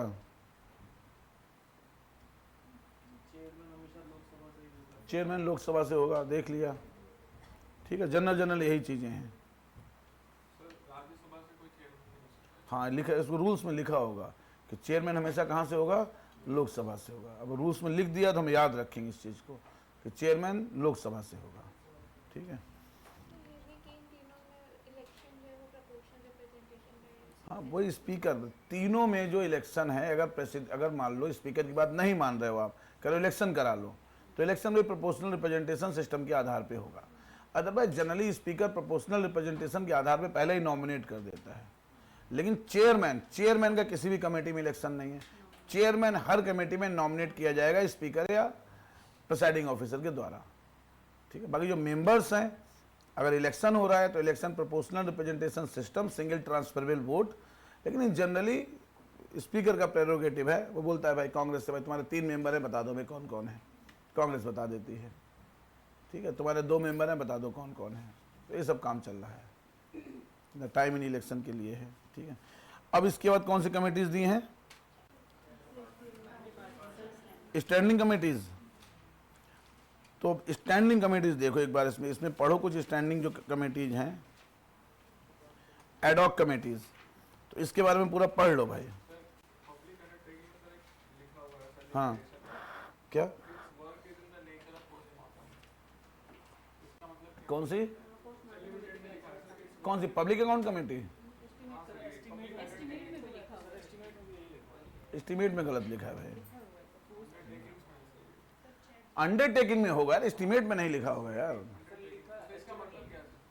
सुनो, जैसे पीएसयू है, ठीक है, अब पीएसयू ने कुछ एक कब ऑडिट, सब कब करेंगे रिपोर्ट? जब पीएसयू के काम को चेक करेंगे, काम सही है गलत है। अब पीएसयू ने पूरे साल की बैलेंस शीट बनाई, ठीक है, पूरे साल की आपने बैलेंस शीट बनाई कि आज हमारे पास असेट 100 रुपए है, इनकम हमारी 300 रुपए है, खर्चा हमारा 5 या मान लो 310 रुपए है, और फाइनली आपने बताया हमारा असेट 90 रुपए रह गई आज। यही तो है, बैलेंस शीट ऐसे तो बनती है। ठीक है, या एसेट आप लाइबिलिटी भी जोड़ लो, मान लो लाइबिलिटी हमारे पास 10 रुपए की लाइबिलिटी है, मान लो 10 रुपए ऐसे लिखते हैं। बैलेंस शीट बनाना सीखोगे तो आप ऐसे देखोगे। तो अब शुरू में फाइनेंशियल के शुरू में बताते हो हमारी एसेट कितनी है, लाइबिलिटी कितनी है। ठीक है, फिर आप बताओगे कि हमारा रेवेन्यू जनरेशन कितना हुआ, एक्सपेंडिचर कितना हुआ, और लास्ट में आप बताओगे आज हमारे पर एसेट कितनी है और लाइबिलिटी कितनी है। यही तो बताओगे आप। ठीक है, अब कमेटी ऑन पब्लिक अंडरटेकिंग क्या करेगी? आपने बैलेंस शीट भेजी उसको, तो चेक करेगी कि तुमने जो इस बार सीएफओ अपॉइंट किया इतनी ज़्यादा सैलरी क्यों दी है उसको, क्यों नहीं दी है। तुमने जो एक नया प्लांट लगाने की सोची है, ठीक है, इसमें जो आपने लैंड परचेज की है, महंगी परचेज की, मतलब इसी तरीके की चीज़ें। तो एक तरीके से पोस्टमार्टम ही तो हो गया। Decisions have been taken by PSU, क्योंकि आपने एमओयू साइन किया उनके साथ, कितने 1000 करोड़ तक का तुम निर्णय अपने आप ले सकते हो। अब एमओयू में यही तो है कि आपको सरकार की अनुमति की आवश्यकता नहीं है, जो इंटरनल एडमिनिस्ट्रेशन है वो निर्णय ले लेगा। फनी सा लिखा हुआ है सर, हैं? एक फनी सा लिखा हुआ है, does not look into technical matters as its members are not technical experts. सही बात है। अब टेक्निकल मैटर्स में आप क्या चेक करोगे कि जो हम तेल रिफाइनरी लगा रहे हैं उसमें नई टेक्निक लेके आ रहे हैं या फलाना ढिमाका, तो मेंबर्स ऑब्वियसली टेक्निकल नहीं है। तब टेक्निकल मैटर में कैसे चेक करोगे? आप यही है कि हाँ जो आपने टेक्नोलॉजी परचेज की है जर्मनी से 100 रुपए की, same technology was offered by France from 90 रुपी, तो हमने फ्रांस से क्यों नहीं ली भाई? लेकिन अब टेक्नोलॉजी कौन सी अच्छी खराब है, तो obviously they are journalist, common people हैं, तो टेक्नोलॉजी के एस्पेक्ट में कैसे वो डिस्कस कर सकते हैं? तो सभी जितनी भी पार्लियामेंट्री कमेटीज हैं हर पार्लियामेंट्री कमेटीज के जो रिकमेंडेशन है they are just cautionary in nature, they are just recommending in nature, binding नहीं है। भाई देखो, सरकार तो सरकार को चलानी है ना। अगर एक तरीके से इनकी रिकमेंडेशन आप बाइंडिंग कर दोगे फिर तो संसद सरकार चला रही है। There should be separation of power. खर्चा सरकार को करना है, पॉलिसी सरकार लेके आ रही है, ठीक है, तो वो काम तो सरकार का है। तो हम आप बैठो, बैठ के देखो क्या सही चल रहा है क्या गलत चल रहा है और मुझे एडवाइस करो, ठीक है। लेकिन अब इसका मतलब ये नहीं कि फिर अगर तुम ही डिसाइड करने लगोगे तो सरकार क्या करेगी फिर? अगर कमेटी की रिकमेंडेशन आप बाइंडिंग कर दो मान लो, ठीक है, तो सरकार का काम क्या है फिर? सरकार चलाना आसान नहीं है। इसलिए याद करो कि सरकार के जितने कार्य संबंधी नियम है प्रेसिडेंट बनाता है, वो लोकसभा नहीं बनाती है। राज्य कैसे काम करेगा सारे नियम गवर्नर बनाएगा, कितनी मिनिस्ट्रीज होंगी, कितने डिपार्टमेंट होंगे, फलाना ढिमाका, ठीक है। सरकार खाली एक जगह फंसती है, वो है जब वो बजट पास कराती है। बजट पास कराने के बाद खर्चा कैसे करेगी वो सरकार डिसाइड करेगी। तो बजट वो अपना पास करा लेती है मार्च अप्रैल में। उसके बाद सरकार तो भाई सरकार को चलानी है ना, समझो इस बात को। अदरवाइज सरकार चलेगी कैसे? अगर हर चीज में तुम कहोगे ये मत करो वो मत करो तो मैं कर क्या रहा हूं फिर यहां बैठा? तो इसलिए इनकी रिपोर्ट बाइंडिंग ही होनी चाहिए। इवन यूनाइटेड किंगडम में जहां पार्लियामेंट्री सॉवरेंटी है वहां भी इनकी रिपोर्ट बाइंडिंग है, सॉरी वहां भी इनकी रिपोर्ट रिकमेंडरी नेचर की है, वहां तो पार्लियामेंट्री सॉवरेंटी है। तो हमारे आप कैसे इनकी रिपोर्ट बाइंडिंग कर दोगे? तो इनकी रिपोर्ट जो है they are only just recommendations to the government. और ज्यादा इंपॉर्टेंट इसलिए हो जाते हैं जब इनके पास इंफॉर्मेशन पहुंचती है तो वो हो हल्ला हो जाता है, मीडिया फलाना ढिमाका, लोगों को पता चलता है, इसलिए इनकी इंपॉर्टेंस ज्यादा है। बिल्कुल पड़ेगा। अब यार देखो, कहीं ना कहीं चलो मैं अपनी मर्जी का ही करूं, लेकिन तुम बार बार चिल्ला चिल्ला कहते रहो तुम गलत कर रहे हो, तुम गलत कर रहे हो, तुम गलत कर रहे हो, तो लोग सुन तो रहे हैं ना। तो मैं थोड़ा सा सोचूंगा अरे चलो यार बहुत ज्यादा चिल्ला रहा है, थोड़ा सा चुप कैसे करते हैं, सही से नहीं करते हैं। तो लगातार चिल्लाते रहेंगे कि तुम गलत कर रहे हो, गलत कर। अब उसमें भी अलग अलग मेंबर्स के डिसेंटिंग भी हुए आएंगे। सरकार के लोग होंगे वो कहने सही चल रहा है, अपोजिट पार्टी के मेंबर्स होंगे वो उस पर डिसेंटिंग भी लिखें गलत चल रहा है, स्कीम सही नहीं है, मनरेगा में पैसा बढ़ाना चाहिए था सरकार ने नहीं बढ़ाया, इस तरीके की चीजें जो हैं। तो it is all about politics, it is all about affairs of state. तो वो सब चीजें तो चलती रहेंगी भाई, ठीक है। एस्टिमेट कमेटी का पोस्टमार्टम इसलिए लिखा है क्योंकि वो जब वोट हो जाता है पार्लियामेंट में उसके बाद एग्जाम। नहीं, मुझे लग रहा है वोट ऑन डिमांड से पहले है एस्टिमेट कमेटी का काम। एस्टिमेट कमेटी के पास जो वोट ऑन डिमांड है उससे पहले भेजा जाता है यार, देखें ना, या डिपार्टमेंट रिलेटेड स्टैंडिंग कमेटी के पास भेजा जाता है, सही लिखा है मुझे लग रहा है, क्योंकि जो डिमांड फॉर ग्रांट से पहले डीआरसी के पास भेजा जाता है। देखते हैं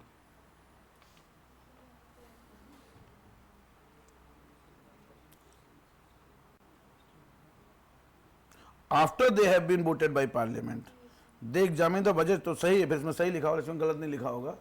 तो जो वोट ऑन डिमांड से पहले जहां भेजते हैं वो कौन सी कमेटीज हैं? वो डिपार्टमेंट रिलेटेड स्टैंडिंग कमेटीज हैं, ये बताया था मैंने बजट के टाइम पे।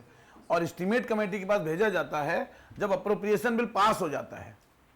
जब अप्रोप्रिएशन बिल, विनियोग विधेयक जब पास हो जाएगा उसके बाद एक एस्टीमेट कमेटी के पास भेजा जाएगा, ठीक है। अगली कमेटी देखो और कौन सी है, एडॉक कमेटी में कोई है?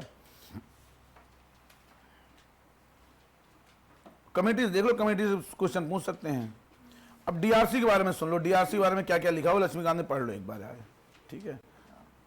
तो जो रूल्स डीआरसी कब बनाए गए पहली बार, अर्पिता पढ़ो एक बार लक्ष्मीकांत में, पढ़ो ना लक्ष्मीकांत में क्या लिखा है, पूरा पढ़ो। डिपार्टमेंट रिलेटेड स्टैंडिंग कमेटीज पढ़ो। ऑन द रिकमेंडेशन आप पढ़ो।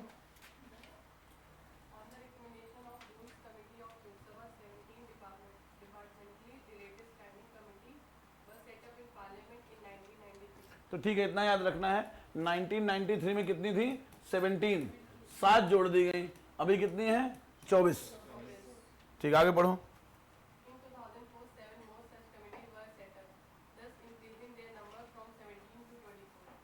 ठीक है, The main objective of the standing committee is to secure more accountability of the executive body, that is Council of Ministers to the Parliament, particularly financial accountability. They also assist the Parliament in debating the budget from more effectively. तो debating the budget इसका मतलब है पहले इनके पास भेजा जाता है, तो वोट ऑन अकाउंट से पहले, ठीक है, जब सॉरी मैं क्या बोल रहा हूँ, डिमांड फॉर ग्रांट से पहले जो भी बजट, जो भी एस्टीमेट है डिमांड फॉर ग्रांट, वो डिपार्टमेंट रिलेटेड स्टैंडिंग कमेटी के पास भेजा जाता है। और याद करो 1 महीने का समय लिया था हमने वहां पे, फिर अपनी रिकमेंडेशन देती हैं, रिकमेंडेशन पार्लियामेंटेरियंस को मिल जाती हैं, अब जो डिस्कशन वगैरह बढ़िया हो जाता है। अब इसमें मेंबर्स कितने, 31 है, नहीं है, ठीक है।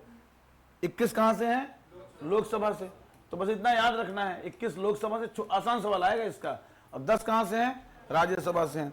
लोकसभा के मेंबर कौन अपॉइंट कर रहा है, स्पीकर। राज्यसभा के मेंबर चेयरमैन, मिनिस्टर एलिजिबल नहीं है, ठीक है। अगर कोई मेंबर है मिनिस्टर बन जाता है तो वो कमेटी का मेंबर नहीं रहेगा, 1 साल है। अब याद रखो 24-31 में से लोकसभा के अंतर्गत कितना काम कर रही हैं, 16, तो ये भी याद रखोगे 16 लोकसभा, और टोटल कितनी है, 24 है, तो 8 किसमें काम कर रही हैं, राज्यसभा। फैक्चुअल इंफॉर्मेशन पूछेंगे इसमें, ठीक है, फैक्चुअल इंफॉर्मेशन पूछेंगे। 16 लोकसभा के अंतर्गत काम करेंगे, लोकसभा सेक्रेटरीट, स्पीकर उनको सुपरवाइज करेगा, और 8 राज्यसभा के अंतर्गत काम करेंगे, इनको सेक्रेटरीट असिस्टेंट राज्यसभा सेक्रेटरीट से मिलेगा, और speaker of the Rajya Sabha, sorry chairman of the Rajya Sabha इनको सुपरवाइज करेगा, ठीक है। अरे राज्यसभा का रोल नहीं है फाइनेंशियल मैटर में, बेचारी बजट नहीं कर सकती, डिस्कस तो कर सकती है यार। राज्यसभा को इतना तो क्या मनी बिल राज्यसभा जाता नहीं क्या डिस्कस करने के लिए, तो यहाँ बेचारे को डिस्कस कर रहे हैं, राज्यसभा के मेंबर हैं, भाई तुम पैसा रिकमेंडेशन तो दे ही सकते हैं, रिकमेंडेशन तो दे ही सकते हैं, नहीं दे सकते हैं, बाइंडिंग तो नहीं है, वो तो सही बात है।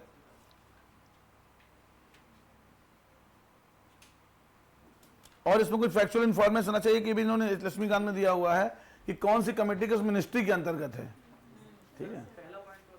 कौन सा बेटा, क्या पहला बताओ बेटा, क्या है।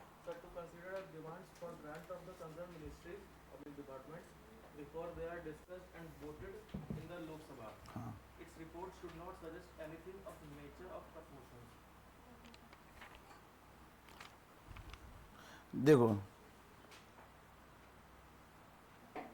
सुनो, ये क्या कहना चाह रहे हैं यार, बजट का प्रोसेस याद है, सबसे पहले प्रेजेंटेशन ऑफ बजट, उसके बाद बजट डिस्कशन, उसके बाद बजट डिस्कशन के बाद जो था 1 महीने का हम गैप ले रहे थे, ठीक है, 1 महीने का गैप ले रहे थे। और बजट हर मिनिस्ट्री का अलग अलग है, तो हर मिनिस्ट्री की अपनी अपनी डिमांड फॉर ग्रांट है। 20,000 crore education ministry, 10,000 crore defence ministry, फलाना मिनिस्ट्री, ढिमाका मिनिस्ट्री। अब हर मिनिस्ट्री के पास एक तुम्हारी डिपार्टमेंट रिलेटेड स्टैंडिंग कमेटी है या नहीं है, तो हर मिनिस्ट्री की जो डिमांड फॉर ग्रांट है वो डीआरसी के पास चली गई। अभी वोटिंग नहीं हुई डिमांड फॉर ग्रांट पे, ठीक, कहां चली गई, डीआरसी के पास चली गई। अब ये कह रहे हैं कि वो डीआरसी उसे देखेगी, ठीक है, बताएगी पैसा खर्च सही कर रहे हो गलत कर रहे हो। तो to consider the demands for grants of the concern ministries और departments before they are discussed, तो डिस्कशन तो उसके बाद होगा ना, जब डिमांड फॉर ग्रांट प्रस्तुत की जाएगी तब डिस्कशन होगा डिमांड फॉर ग्रांट में। तो डिमांड फॉर ग्रांट प्रस्तुत करने से पहले डीआरसी को भेजा जाता है मैटर, तो डीआरसी ने पढ़ लिया, बताया। अब कह रहे हैं कि इनकी कोई भी रिकमेंडेशन कट मोशन बताया, 3 कट मोशन थे, पॉलिसी कट और फलाना दिमागा 3 कट मोशन थे, नहीं थे, तो कह रहे हैं इसमें जो इनकी डिमांड है वो कट मोशन, इनकी जो रिकमेंडेशन है वो कट मोशन से संबंधित नहीं होनी चाहिए। मतलब ये नहीं आप कहोगे कि इसमें इतना पैसा कम कर दो, बाकी कुछ वही इसका मतलब है, कुछ anything of the nature of cut motions. यार फिर बकवास कर रहे हो यार, जब डिमांड फॉर ग्रांट से पहले करते हैं यार, प्रोसेस क्या है, सबसे पहले बजट प्रेजेंटेशन, बजट डिस्कशन, उसके बाद भेजिए आपने डीआरसी को, इसके बाद डिमांड फॉर ग्रांट पास हो रही है, लास्ट में ग्यूटेलिन, इसके बाद अप्रोप्रिएशन बजट, इसके बाद फाइनेंस बजट, है या नहीं, यही तो प्रोसेस है। तो अप्रोप्रिएशन बिल तो जब सारी डिमांड फॉर ग्रांट पास हो जाएंगी फिर अप्रोप्रिएशन बिल लेके आओगे आप, जिसमें आप charge expenditure demand for grant को जोड़ लोगे, तो ये तो बहुत शुरू का काम है, जब डिमांड फॉर ग्रांट प्रस्तुत की जा रही है उससे पहले आपने डीआरसी को भेजा हुआ है, उससे पहले, तभी तो आप स्क्रूटनाइज कर पाओगे, उससे पहले आपने डीआरसी को भेजा हुआ है। ठीक है, तो वही इन्होंने लिखा है कि they should not consider matters of day to day administration. ठीक है, अब डे टू डे एडमिनिस्ट्रेशन से मतलब नहीं है, अपने काम से काम रखो, किसको हम अपॉइंट कर रहे हैं, किसको हमने डीजीपी बनाया है, किसका कहाँ ट्रांसफर किया है, ये सब चीजें मत देखो। सर ये डिमांड फॉर ग्रांट से पहले ही अगर डिस्कस हो रहा है तो इसमें ये भी लिखा है report should not suggested anything of the nature of cut motion. Cut motion का मतलब होता है सर वो स्पेंडिंग पे जो है स्पेंडिंग पे रोक लगाना चाह रहे हो। कंट्रोल करना, जब सब पहले डिस्कस हो रहा है तो its report should not suggest anything of the nature of cut motions. अब कट मोशन का मतलब यही है भाई, कट मोशन का मतलब तो देखो सिंपल यही है कि तुमने कहा हम 100 रुपया खर्च करें, हमने कहा नहीं तुम 90 रुपये खर्च करो या मत खर्च करो, पॉलिसी सही है पॉलिसी गलत है तो यही। अब ये किस रेफरेंस में इन्होंने लिखा है, कहाँ से लिखा है, रूल्स में दिया है नहीं दिया है, तो इसे याद कर लो भाई, तरीका यही है। ठीक है, बहुत ज़्यादा उसके डिटेल में या तो फिर डिटेल में उसको पढ़ो कि कहाँ दिया है नहीं दिया है। लक्ष्मीकांत जी ने अपने वीमेन फैंसी पे लिखा है या वो सुभाष कश्यप की पार्लियामेंट से लिखा है। नहीं लग तो रहा है कंट्राडिक्टरी बात है तो सही। या ऐसा हो सकता है कट मोशन को रिकमेंड ना करें, खाली बाकी बता दें इसमें पैसा आप ज्यादा खर्च कर रहे हो कम खर्च कर रहे हो। उन्होंने कट मोशन स्पेसिफिकली शब्द लिख दिया है। ठीक है, कट मोशन पार्लियामेंट ही इनिशिएट कर सकती हो सकता है, डीआरसी कट मोशन इनिशिएट नहीं कर सकती हो सकता है, इस पर रेफरेंस में कहना चाह रहे हो। कट मोशन कब आते हैं, डिमांड फॉर ग्रांट में ही तो आते हैं, 3 कट मोशन थे नहीं थे, तो ये हो सकता है cut motion can only be initiated by parliament या हाउस लोकसभा ओनली। तो आप उसकी रिकमेंडेशन मत करो, बस यही कह रहे हैं। अब इनका जुरिस्डिक्शन देख लो एक बार कि जो कमेटीज हैं तो कौन सा, तो डिफेंस है उसके लिए कमेटी ऑन डिफेंस अलग से बनाई हुई है, रेलवेज है उसके लिए कमेटी ऑन रेलवेज अलग से बनाई हुई है। लेकिन क्योंकि मिनिस्ट्री ज्यादा है तो कई बार कुछ मिनिस्ट्रीज को हमने एक ही डीआरसी में क्लब किया हुआ है। जैसे कमेटी ऑन होम अफेयर्स है तो वो होम अफेयर्स मिनिस्ट्री की भी डिमांड देखेगी और development of north eastern region की भी डिमांड देखेगी।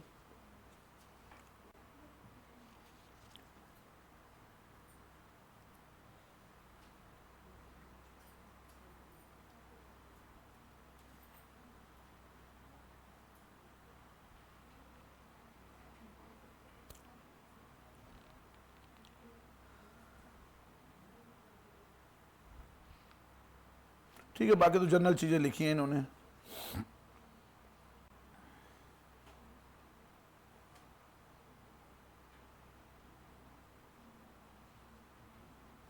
ठीक है, बाकी और चीजें नहीं है। ठीक है, अब आगे कमिटीज एक बार पढ़ लो यार। ठीक है, कमिटीज टू इंक्वायर, तो इन सबके मेंबर्स याद रख लो बस। पूछ सकते हैं 4 कमिटीज दे देंगे, टोटल मेंबर्स कितने हैं, मल्टीपल मैच करा लेंगे। तो कमिटी ऑन पेटिशंस। ठीक है, अब ये जो कमिटीज हैं लोकसभा की अलग है कि पिटीशन या तो आप लोकसभा में लाओगे या राज्यसभा में लाओगे, सेम पिटीशन दोनों जगह तो जाएगी नहीं। ठीक है, तो जो कमेटी ऑफ पिटीशन है, ठीक है, इंडिविजुअल्स और association on matters pertaining to union subject. ठीक है, तो इसमें लोकसभा में कितने लोग हैं, 15, और राज्यसभा में कितने लोग हैं, 10। ठीक है,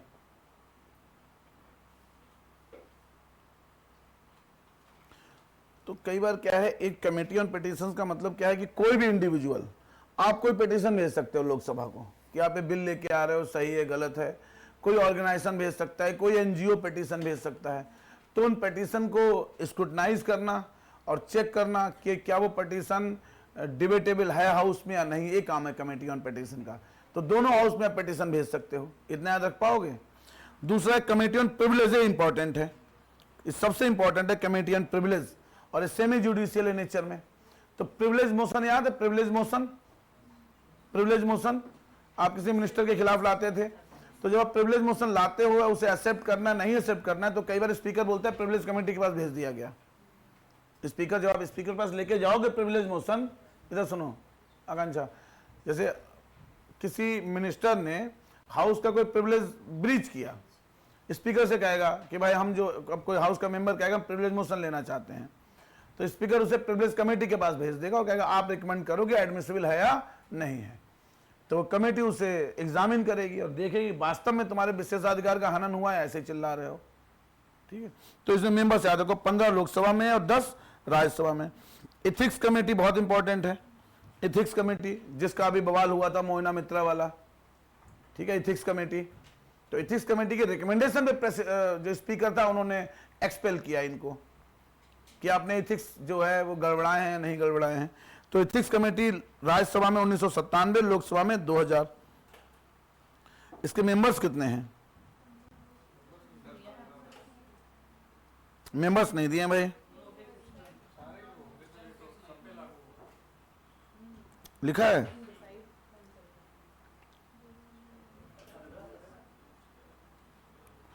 लक्ष्मीकांत को तो नहीं दिया, नो फिक्स। कहीं और लिखा है? नहीं, एग्जैक्ट देखो यार, कहां पीछे बेटा हैं?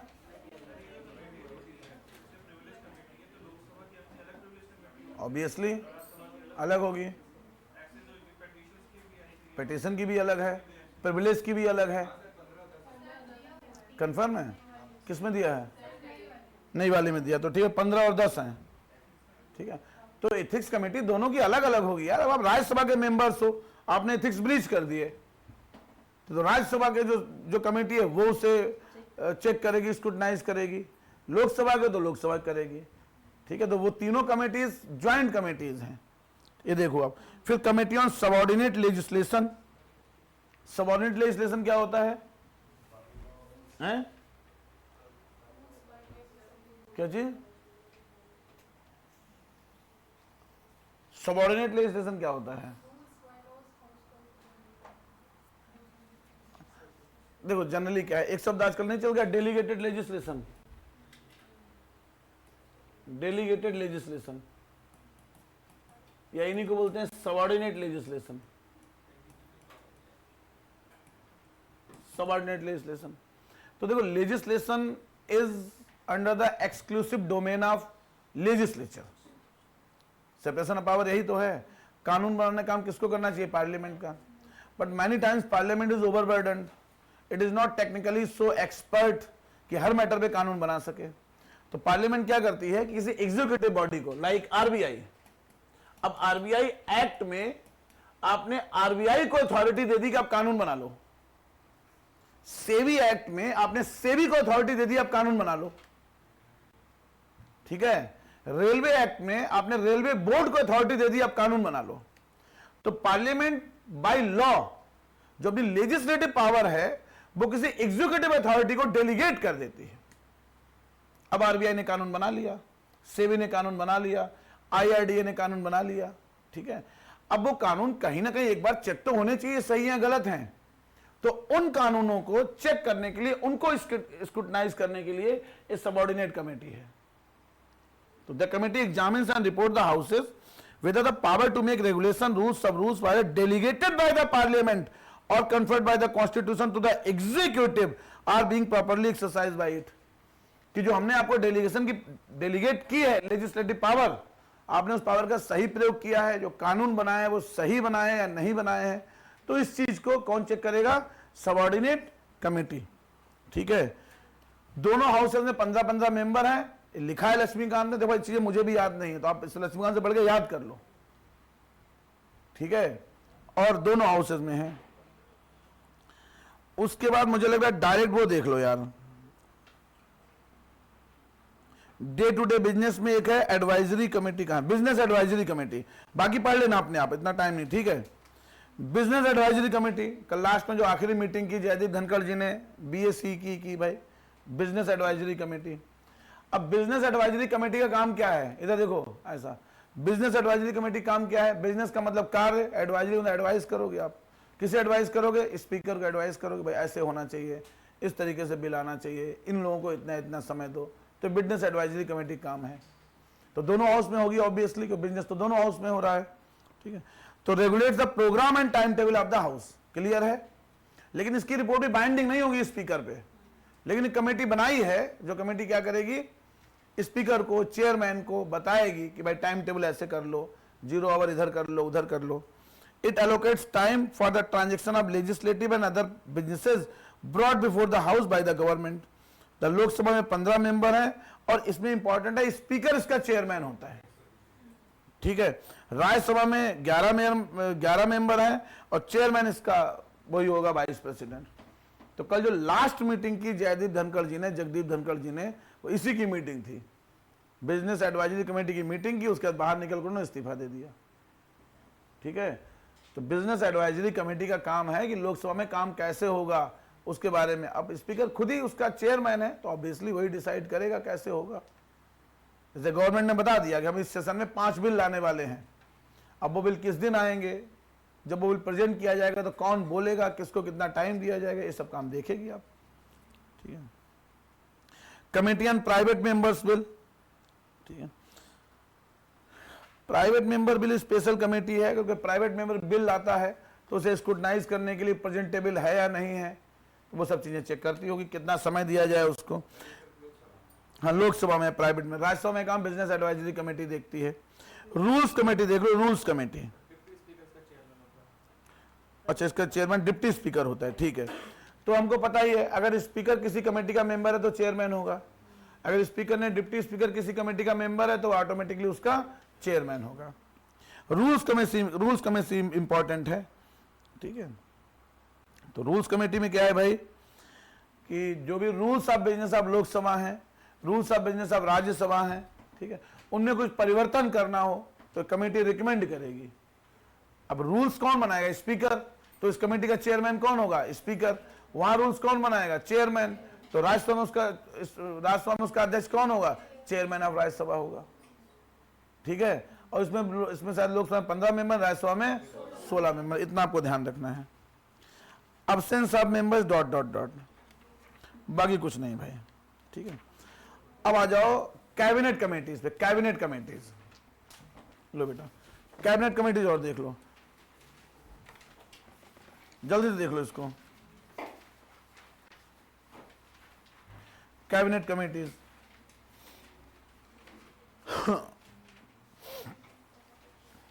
ठीक है।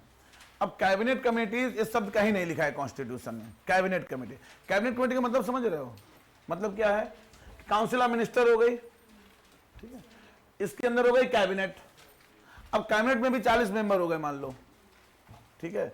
अब हर काम के लिए 40 मेंबर बैठे हैं, वो सही नहीं, तो छोटी छोटी कमेटीज बना दी गई, तुम्हें देखोगे, तुम्हें देखोगे, तुम्हें देखोगे, और आप अपनी रिकमेंडेशन दोगे, उसके बाद होल कैबिनेट उसे कंसीडर करेगा, काउंसिल ऑफ मिनिस्टर उसे एडवाइस करेगा प्रेसिडेंट को। यही तो है कैबिनेट कमेटीज। तो कैबिनेट कमेटीज किससे मिलकर बनेगी, कैबिनेट मेंबर से। पार्लियामेंट, तो cabinet committees cabinet members, ministers से मिलकर बनती हैं कैबिनेट कमेटीज। क्लियर है, कैबिनेट कमेटीज, ठीक है। अब इनका उल्लेख rules of business of government of India में, लोकसभा राज्यसभा नहीं, क्या कह रहे हो, बोलो बोलो,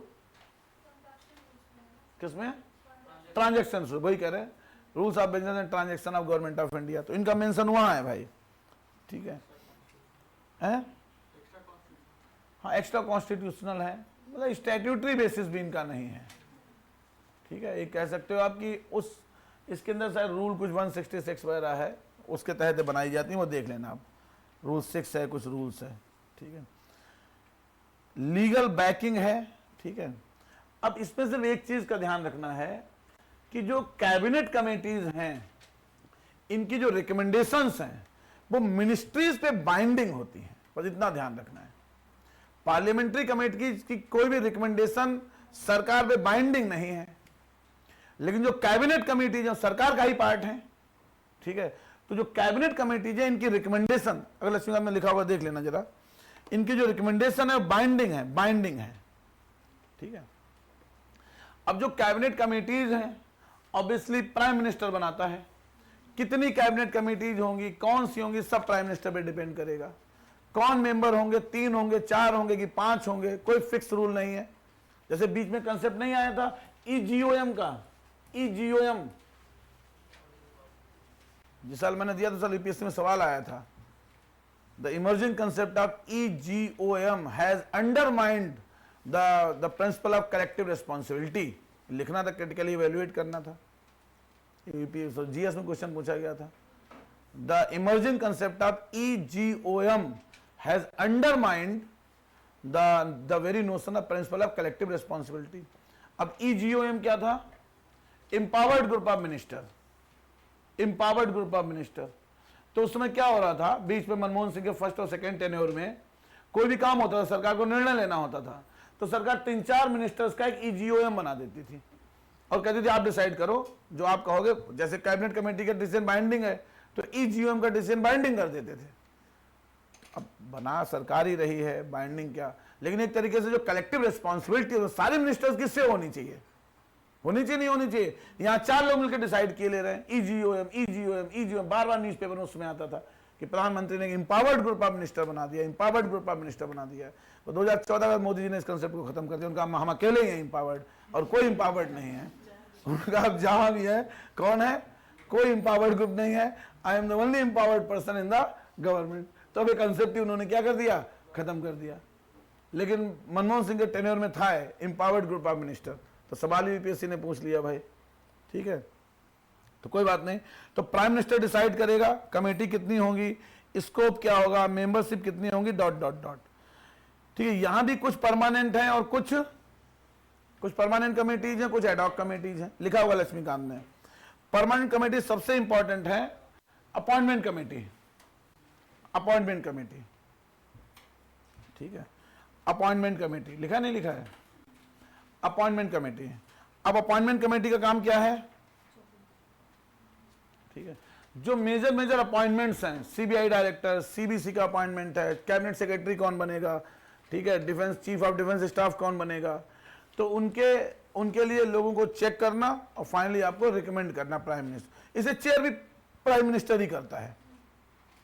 अपॉइंटमेंट कमेटी को चेयर भी कौन करता है, प्राइम मिनिस्टर करता है, ठीक है। तो जो इंपॉर्टेंट कमेटीज है वो सब प्राइम मिनिस्टर ही चेयर करता है। तो पहली तो हो गई कैबिनेट कमेटी ऑन अपॉइंटमेंट, ठीक है, अपॉइंटमेंट कमेटी, नियुक्ति समिति, नियुक्ति नाम से क्लियर है। अपॉइंटमेंट कमेटी का मतलब जो इंपॉर्टेंट ब्यूरोक्रेटिक पोस्ट हैं उन पे अपॉइंटमेंट संबंधी, ठीक है। दूसरा बहुत इंपॉर्टेंट है cabinet committee on economic affairs, CCEA, cabinet committee on economic affairs. तो अर्थव्यवस्था संबंधित चीजों को डिस्कस करने के लिए इकोनॉमिक अफेयर्स होगी, ये भी चेयर्ड बाय प्राइम मिनिस्टर है। तीसरा है cabinet committee on political affairs, ये भी इंपॉर्टेंट है, तो ये भी प्राइम मिनिस्टर, ये भी प्राइम मिनिस्टर, ये भी प्राइम मिनिस्टर। एक होम मिनिस्टर है शायद कोई, कौन सी, हाँ, cabinet committee on parliamentary affairs.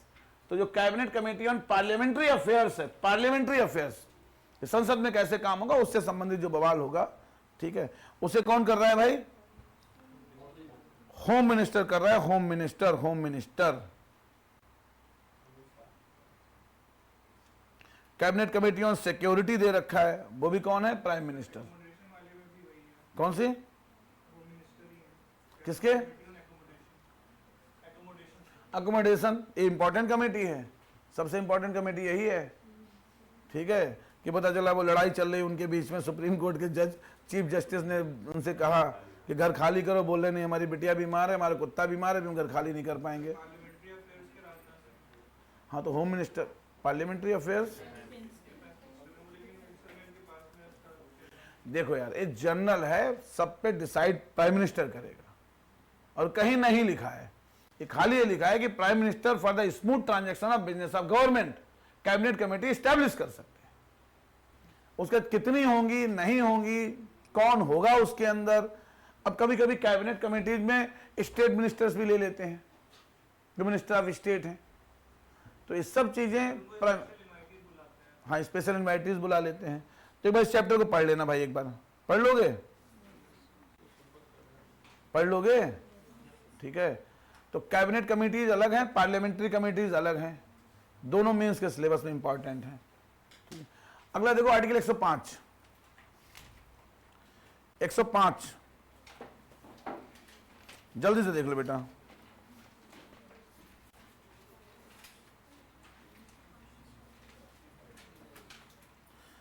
एक 105 किसके बारे में है, प्रिविलेजेस के बारे में है।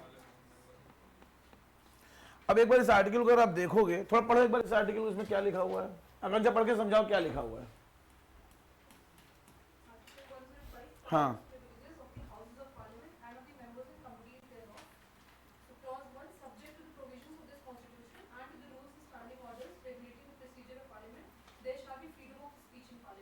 एक तो फ्रीडम ऑफ स्पीच है,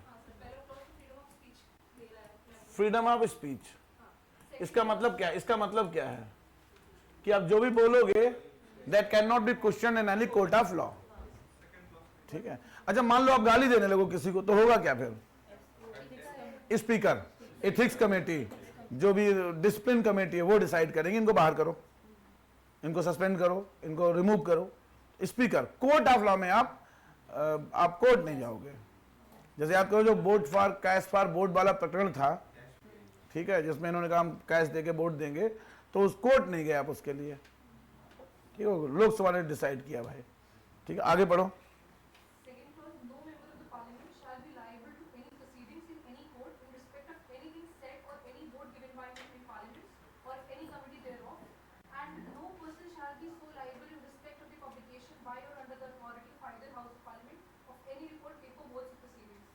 इसका मतलब समझ गए कि आपने किसे वोट दिया, क्यों दिया, इन्हीं को वोट क्यों दिया, इनको वोट क्यों नहीं दिया, इस बिल के खिलाफ क्यों हो आप, इस बिल के पक्ष में क्यों हो आप। तो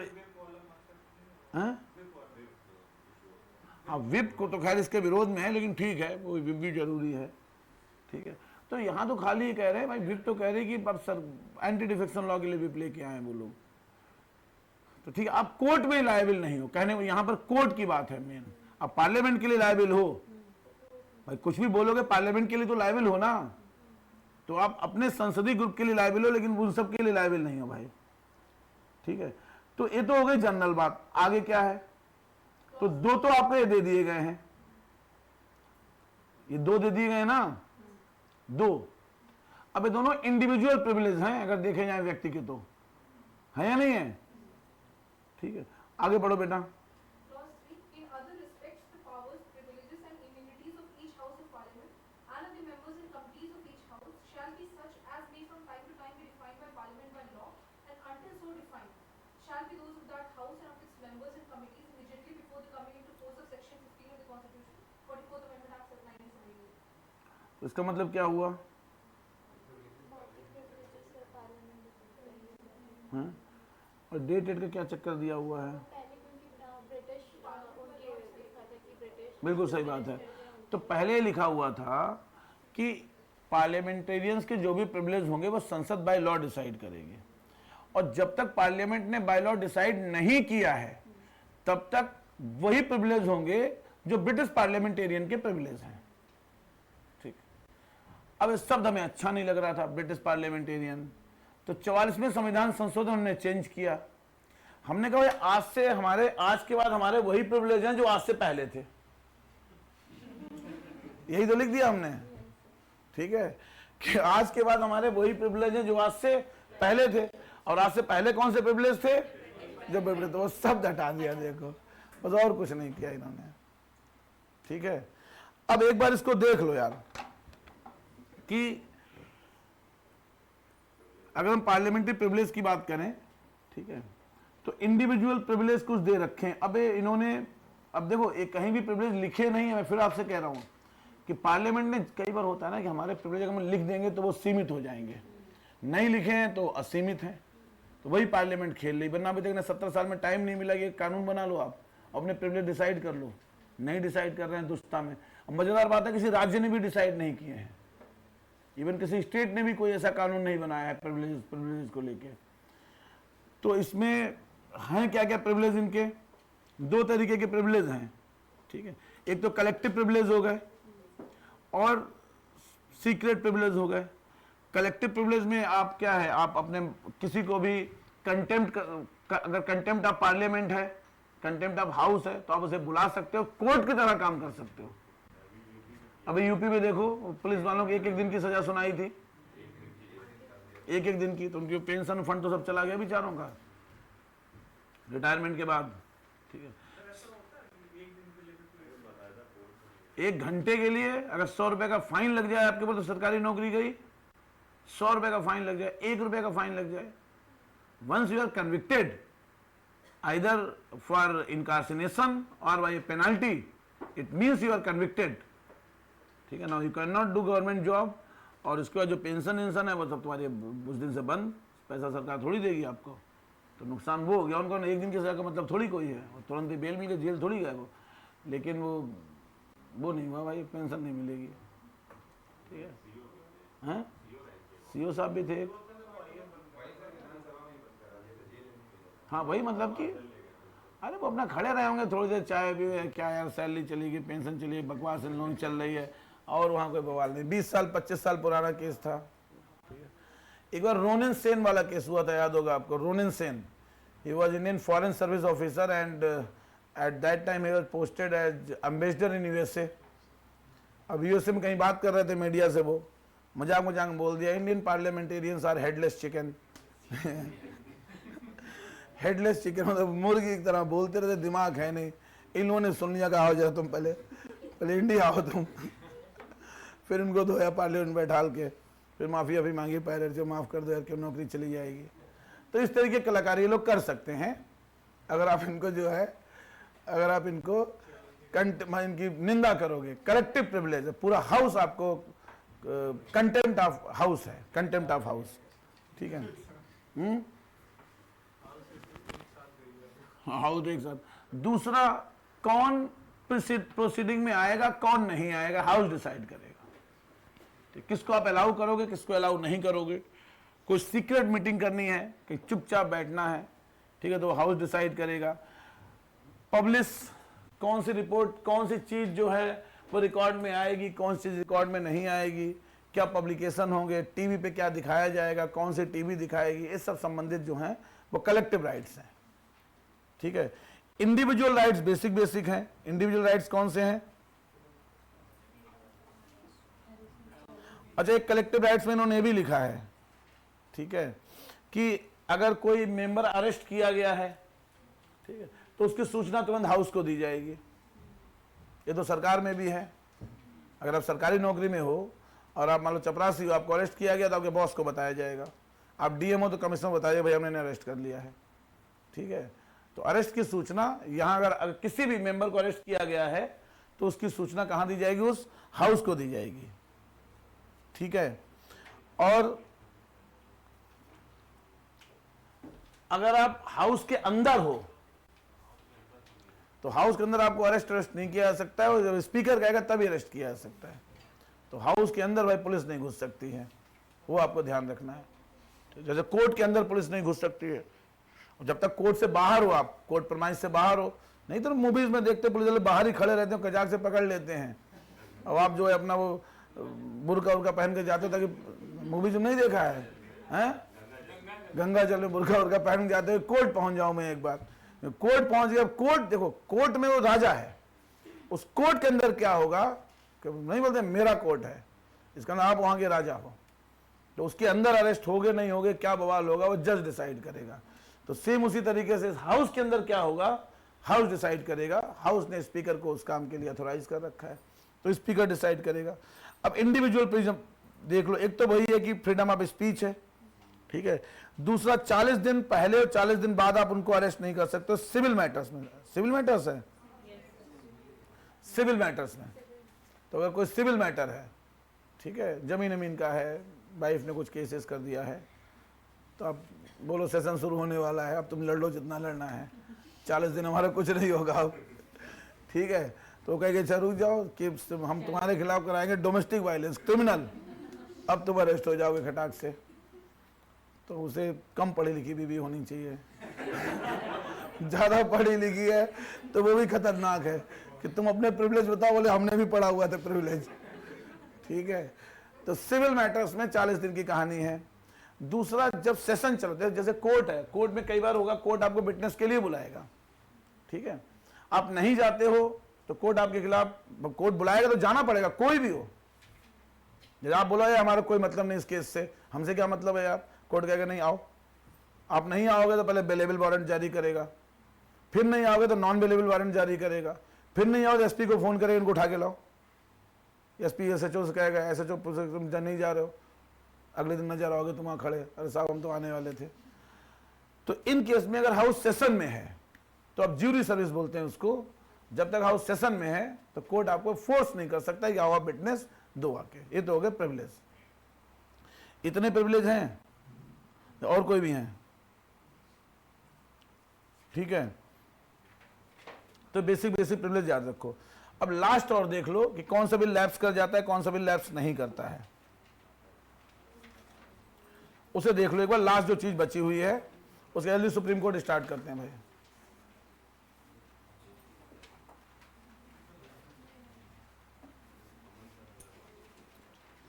या जो पिछले संडे वाला पेपर था उसमें 13-14 क्वेश्चंस में कंफ्यूजन है। हाँ? आंसर की बनाई नहीं, आंसर क्वेश्चन तो बनाए, फिर आंसर की कहीं से कट कॉपी पेस्ट की होगी, कोई बात नहीं उन, लेकिन एक बार अपने सारे पढ़ लिए, दिमाग खुल गया होगा, सवाल बढ़िया है, ठीक है। तो नहीं वो भी जरूरी है, तो अब उनको एक बार प्रॉपर डिस्कस कर लो आप लोग, जिसमें डाउट है तभी वो कॉपी फाइनल चेक कराए, वो सही भी नहीं है, ठीक है। वो सवाल बढ़िया है, क्योंकि कल हमने भी 2-3 सवाल डिस्कस किए, उसमें दिमाग लग रहा था। तो बताओ भाई वो देखो एक बार। अब वैसे जनरल अगर हम सोचें, अगर कोई भी लोकसभा में ओरिजिनेट हुआ है, ठीक है, पेंडिंग है लोकसभा में, पेंडिंग, अभी राज्यसभा पहुंचा ही नहीं है लोग। अच्छा देखो पहले तो बात समझो, दो चीजें हैं, एक है एडजर्न, एडजर्न, और दूसरा है प्रोरॉग। अगर हाउस एडजर्न होता है, एडजर्न स्थगित होता है, तो सिर्फ एक बिल है जो लैप्स कर जाता है, कौन सा?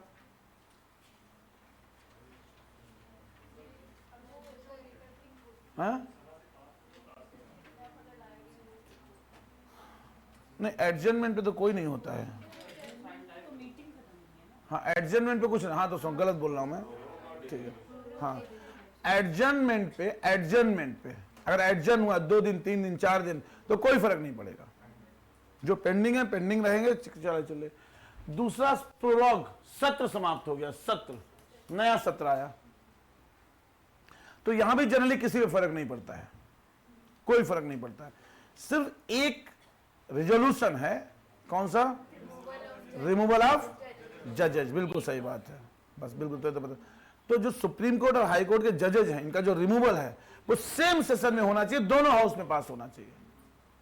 इस पे बहस चल रही थी, मानसून सेशन में लाओ, दोनों जगह जल्दी पास करा लो वर्मा जी का, ठीक है। तो सिर्फ एक है जो प्रोरॉग में क्या हो जाता है, लैप्स कर जाएगा, that is the removal of जजेज of supreme court and high court, ठीक है। ये लिखा कहां है? लिखा है जजेज इंक्वायरी एक्ट 1968 में, कॉन्स्टिट्यूशन नहीं लिखा है, जजेज इंक्वायरी एक्ट में लिखा हुआ, जजेज इंक्वायरी एक्ट, क्लियर है। अब तीसरी चीज हो गई डिसोल्यूशन। डिसोल्यूशन अगर लोकसभा भंग हो जाए, ठीक है। अब इधर देखो, अगर मान लो लोकसभा में आपने प्रेजेंट किया, लोकसभा में पेंडिंग है, राज्यसभा गया ही नहीं अभी, और लोकसभा भंग हो गई, तो क्या होगा? बिल लैप्स कर जाएगा। ऑब्वियसली देखो कॉमन सेंस भी है कि नई लोकसभा आएगी, वो नई लोकसभा उसको पढ़ेगी। अगर लोकसभा में प्रेजेंट किया, पास हो गया, वो गया राज्यसभा में, यहां पेंडिंग है, अब क्या होगा?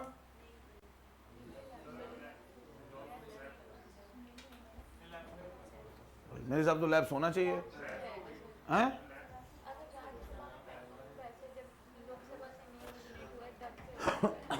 बताओ भाई।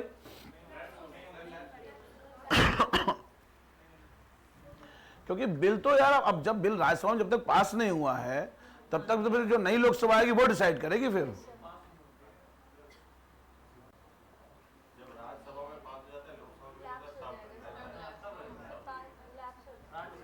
देखो लैप्स करेगा। तीसरा है, अगर राज्यसभा में पेंडिंग है, लोकसभा गया ही नहीं, तो वह बचा रहेगा, जिंदा रहेगा। चौथा है, राज्यसभा से पास हो गया, लोकसभा में पेंडिंग है, ये भी बचा रहेगा, क्योंकि ऑब्वियसली नई लोकसभा आएगी, डिसाइड करेगी। क्या दिक्कत है? नई लोकसभा आएगी, वो क्या करेगी? डिसाइड करेगी। भाई मोटिव तो यही है ना कि जो बिल पास हो उस समय जो तत्कालिक लोकसभा वो डिसाइड करे। तो यहां पेंडिंग ही तो है, थोड़ी बहुत बहस ही तो हुई है, वोटिंग थोड़ी हुई है, तो नई लोकसभा आएगी, फिर से बहस कर लेगी, फिर से अपनी वोटिंग कर लेगी, नहीं कर लेगी?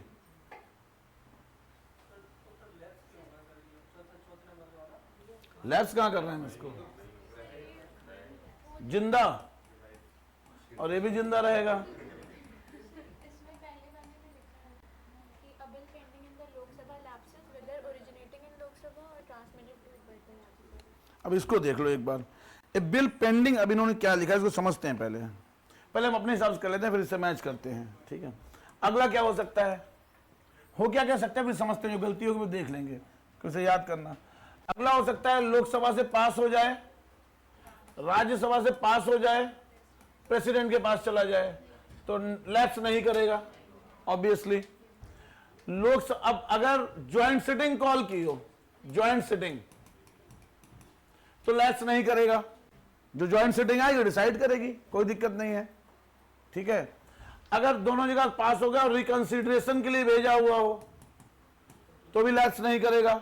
रिकंसिडर जाएगा फिर से, जो नई लोकसभा आएगी डिसाइड करके भेजेगी, क्या दिक्कत है, यही तो है, ठीक है।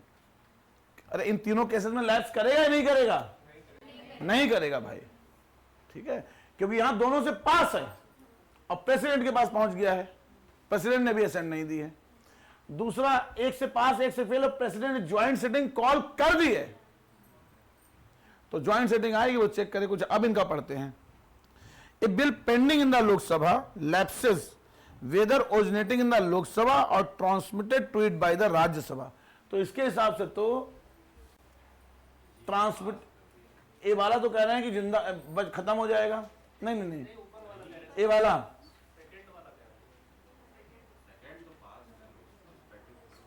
नहीं, क्या कह रहे हैं, a bill pending in the Lok Sabha अगर कोई भी लोकसभा में पेंडिंग है, ठीक है, लैप्सेस। अब दो तरीके से पेंडिंग हो सकता है, एक तो यहां से पेंडिंग हो, ओरिजिनेट लोकसभा में हुआ हो, या दूसरा कह रहे हैं कि transmitted to it by the Rajya Sabha, कि राज्यसभा ने इसे ट्रांसमिट किया हो, तो राज्यसभा ने पास करके इसे ट्रांसमिट किया है, तो ये तो कहना है अभी लैप्स कर जाएगा। जो हम लोग कह रहे थे लैप्स नहीं करना चाहिए, इसको देखो एक बार। दूसरा, इसको समझते हैं। दूसरा कह रहे हैं bill passed bye Lok Sabha but pending in the Rajya Sabha lapses, तो ये तो ठीक है, लोकसभा ने पास कर दिया, राज्यसभा में पेंडिंग है तो लैप्स कर गया। तीसरा, a bill not pass by both the houses due to disagreement and president has notified the holding a joint sitting does not lapse, तो ज्वाइंट सिटिंग लैप्स नहीं करेगा।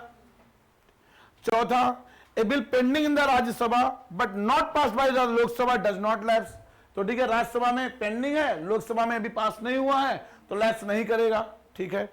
अगला करे bill passed by both the houses but pending assent for the president does not lapse, lapse नहीं करेगा। Last है, a bill passed by both the houses but return by the president for reconsideration does not lapse, lapse नहीं करेगा। तो बाकी सारे ठीक है, एक में डाउट है, एक में डाउट है। वो डाउट क्या है कि अगर कोई बिल राज्यसभा ने पास कर दिया, अब वो क्या लोकसभा में, लोकसभा में पेंडिंग है। अब मेरा दिमाग तो ये कह रहा है यहां पर भी कि लोकसभा में पेंडिंग है, तो यार नई लोकसभा आएगी और डिसाइड करेगी। आर्टिकल निकालो भाई एक बार, तब क्लियर होगा। 107 आर्टिकल देखो भाई, आर्टिकल से क्लैरिटी आ पाएगी। अब 107 देखो, 107 समझ में आ गई ना कहानी क्या है, पढ़ो आकाश 107 क्या है। Subject to the provisions of Article 109 and 117 with respect to money bills and other financial bills, a bill may originate in either house of the Parliament. Clause 2. Subject to the provisions of Article 108 and 109, a bill shall not be deemed to have been passed by the House of Parliament unless it has been agreed by both. ठीक, clear है। Third देखो, a bill pending in the parliament shall not lapse by reason of the prorogation of the house, तो clear है। Prorogation का मतलब सत्र समाप्त हो गया है, तो अगर सेशन समाप्त हो गया है तो कोई भी बिल अगर पेंडिंग है, मोशन पेंडिंग है, रेजोल्यूशन पेंडिंग है, तो वो लैप्स नहीं करेगा। साफ साफ हो गया। अगला, a bill pending in the council of state which has not been passed by the house of the people shall not lapse, तो अगर कोई बिल राज्यसभा में पेंडिंग है, लोकसभा तक पहुंचा ही नहीं है, तो ठीक है, लैप्स नहीं करेगा। On a resolution of the house of the people, ठीक है। A bill which is pending in the house of the people or which having been passed by the house of the people is pending in the council of the state, तो एक bill जो pending है house of the people में, या जो house of the people से पास हो गया है और राज्यसभा में है, subject to the provision of 108 lapse on the dissolution of the house of the people.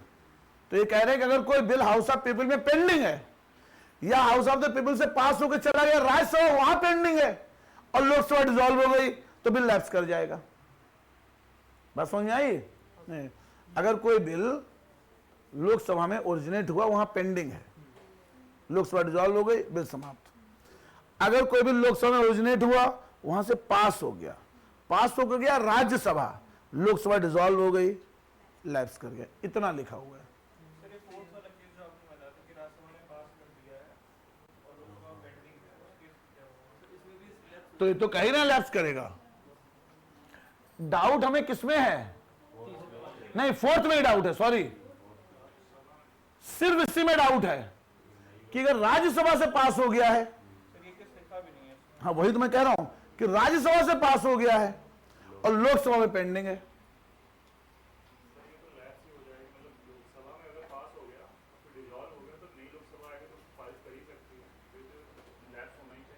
हाँ तो वही, लेकिन लक्ष्मीकांत में तो नहीं। यार मैं कह रहा हूं कि अगर राज्यसभा में पास हुआ है, लोकसभा में पेंडिंग है और लोकसभा डिसॉल्व हो गई, तो राज्यसभा तो वही उससे पास है, अब नई लोकसभा आएगी वो कंसीडर करेगी। नहीं दोनों थोड़ी होगा एक। अब वो कॉन्स्टिट्यूशन में कहीं और दिया है क्या?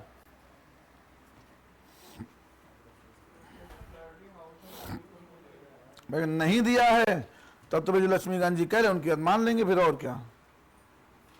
अगर कॉन्स्टिट्यूशन में दिया है तो देख लेंगे।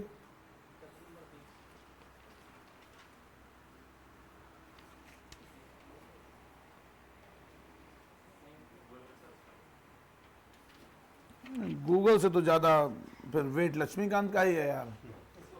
भाई सबसे पहले कॉन्स्टिट्यूशन, या फिर अगर पार्लियामेंट में दिया होगा उसमें, सुभाष कश्यप में।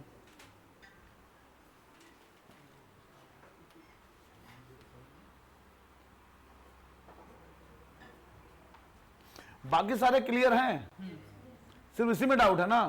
तो अगर दोनों से पास होकर प्रेसिडेंट के पास पेंडिंग है, पास लैप्स नहीं होगा, रिकंसिडरेशन के लिए भेज दिया है, लैप्स नहीं होगा, ज्वाइंट सेटिंग बुला ली है, लैप्स नहीं होगा। तो दोनों हाउस से अगर कोई भी बिल पास हो गया है, उसके बाद कुछ भी हो रहा है, लैप्स नहीं होगा, ठीक है। उसके बाद तो कुछ भी हो, तीन ही चीजें हो सकती हैं, president dot dot dot, lapse नहीं होगा। अब इसका क्या दिया है आनंद?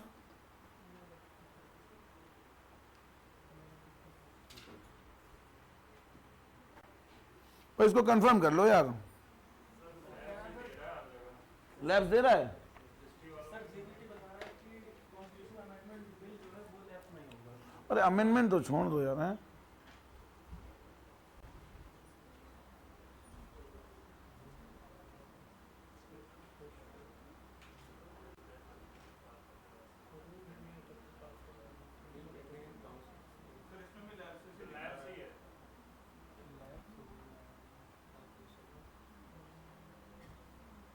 भाई लैप्स कह रहे हैं तो छोड़, इतना टाइम मतलब लैप्स करा दो भाई। कुछ है तो ठीक है, इतना दिमाग इतना मत लगाओ फिर, ठीक है। इसको क्या कर दो आप, लैप्स कर दो, याद रखो। तो अगर कोई बिल राज्यसभा से पास हुआ है, किसकी है, अगर कोई बिल राज्यसभा से पास हुआ है, ठीक है, लोकसभा में पेंडिंग है, लोकसभा को डिसॉल्व, तो कोई बात नहीं, नई लोकसभा आएगी, फिर दोबारा प्रोसेस स्टार्ट होगा। थोड़ा अजीब सा लग रहा है, राज्यसभा काम बढ़ा रहे हो तुम लोग। चलो भाई खत्म करो, डालो आर्टिकल 124, लैप्स कर दो भाई, छोड़ो, बाकी देख लेंगे एक बार।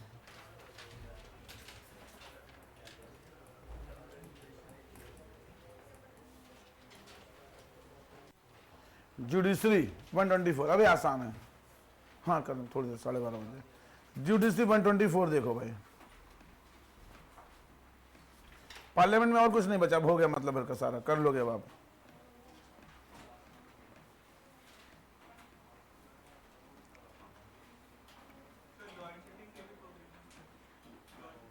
ज्वाइंट सेटिंग तो आसान है, तो तभी ऑर्डिनरी बिल के केस में ज्वाइंट सेटिंग होगी, फाइनेंस बिल टाइप 2 के केस में ज्वाइंट सेटिंग होगी, हाँ 1 और 2 के केस में। Finance bill ordinary bill joint sitting बुलाएगा प्रेसिडेंट, प्रेसाइड करेगा स्पीकर।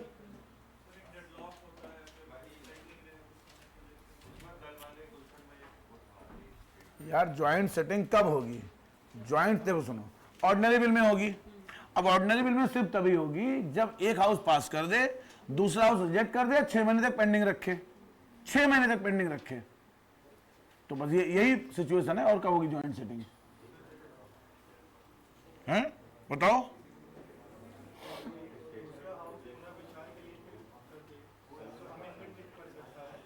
अरे वही बात है, डिसएग्रीमेंट हो, अमेंडमेंट ना माने। बोलो क्या डाउट बताओ, सुनो एक मिनट। हाँ जो 108 से क्लॉज सब क्लॉज सी वाला है, इसमें लिखा है more than 6 month lapse from the date of dissension. तो मोर देन 6 मंथ से ज्यादा का हाँ, तो 6 महीने तक निर्णय ना लो। करना वाइट हो जाएगा। सुनो, जैसे लोकसभा में प्रेजेंट हुआ, बिल पास हो गया, उसने भेज दिया राज्यसभा, अब राज्यसभा ने 6 महीने तक कोई निर्णय ही नहीं लिया, तो माना जाएगा राज्यसभा से डिसएग्री कर रही है बिल से। ऑटोमेटिक काउंसिल ऑफ मिनिस्टर कहेगा, काउंसिल ऑफ मिनिस्टर उसका काउंसिल ऑफ मिनिस्टर प्रेसिडेंट से कहेगा कॉल करो ज्वाइंट सेटिंग, अगर चाहेगा काउंसिल ऑफ मिनिस्टर, जरूरी नहीं है, हो सकता है छोड़ दें बिल को। अगर राज्यसभा से लोकसभा आया होगा तो नहीं करेंगे, नहीं तब अगर उनके इंटरेस्ट में नहीं होगा हम लोग उनके इंटरेस्ट पर देख लेंगे। वैसे अगर यही होगा राज्यसभा में पास हो गया, लोकसभा में पेंडिंग है 6 महीने के लिए, तो 6 महीने ज्यादा हो जाएंगे, तो भाई फिर काउंसिल ऑफ मिनिस्टर से कह सकते हैं, काउंसिल प्रेसिडेंट से बुला लो, बुलाओगे तो speaker, speaker deputy speaker, deputy speaker deputy chairman, deputy chairman नहीं तो प्रेसिडेंट अपॉइंट करेगा बस। और इतनी चीजें हैं उसमें। 124 देखो भाई, जल्दी से खत्म करो, सुप्रीम कोर्ट आसान है। 124 से 147 है ना, पार्ट कौन सा है, पार्ट 5 चैप्टर 4, 124 से 147। अब देखो यार, बहुत आसान है इसमें, पहले तो इसमें बेसिक चीजें। तो भाई अपॉइंटमेंट कौन करेगा,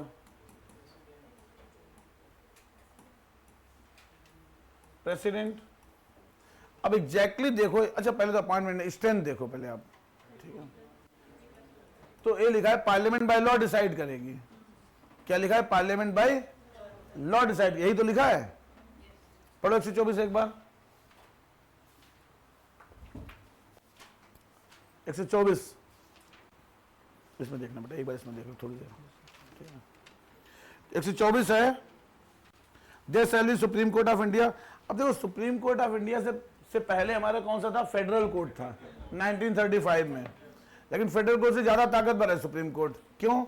कि फेडरल कोर्ट के ऊपर भी एक कोर्ट था, ब्रिटिश प्रिवी काउंसिल, ठीक है। तो फाइनल जो अपीलेट कोर्ट था ब्रिटिश प्रिवी काउंसिल था, अब उसकी शक्तियां भी किसको मिल गई हैं, सुप्रीम कोर्ट को मिल गई हैं।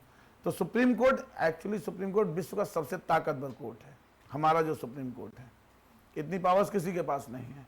ये यूएसए का जो कोर्ट है वो खाली फेडरल मैटर्स देखता है, अपीलेट मैटर्स नहीं देखता है, ठीक है। हमारा स्टेट के मैटर्स भी देख रहा है। यूएसए का जो फेडरल कोर्ट है वो हाई कोर्ट के ऊपर उसका सुपरविजन नहीं है, हमारा सुप्रीम कोर्ट उसका हाई कोर्ट के ऊपर भी सुपरविजन है। तो हमारा जो सुप्रीम कोर्ट है, इसका ज्यूरिसडिक्शन, इसकी पावर्स दुनिया में किसी सुप्रीम कोर्ट है जो भी आप नाम दो उससे ज्यादा है। सबसे खतरनाक कोर्ट है सुप्रीम कोर्ट, ठीक है। चलो सुप्रीम कोर्ट है, और शुरू में लिखा है consisting of a chief justice of India, और 7 जज होंगे जब तक पार्लियामेंट डिसाइड नहीं कर रही है। तो अब टोटल कितने हैं, 1 प्लस 32 या 33, ठीक है। 34 जज हैं, ठीक। अब इसको देख लो, is appointed by the president, ठीक है। अब इन्होंने यहां सब ना जो एक्चुअल जो लिखा था वो सब हटा के एनजेएसी ले आए हैं, और एनजेएसी को उन्होंने खत्म किया नहीं है यार। हाँ, तो इसमें इन्हें लिखना तो चाहिए था ना कि अब लिखा क्या था, पहले देखो एग्जैक्टली पहले क्या लिखा था, क्योंकि इसमें इन्होंने भी एनजेएसी वाला लिखा हुआ है।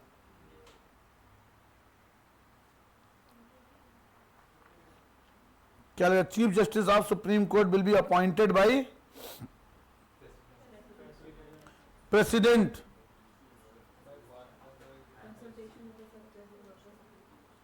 ये लिखा क्यों नहीं है यार,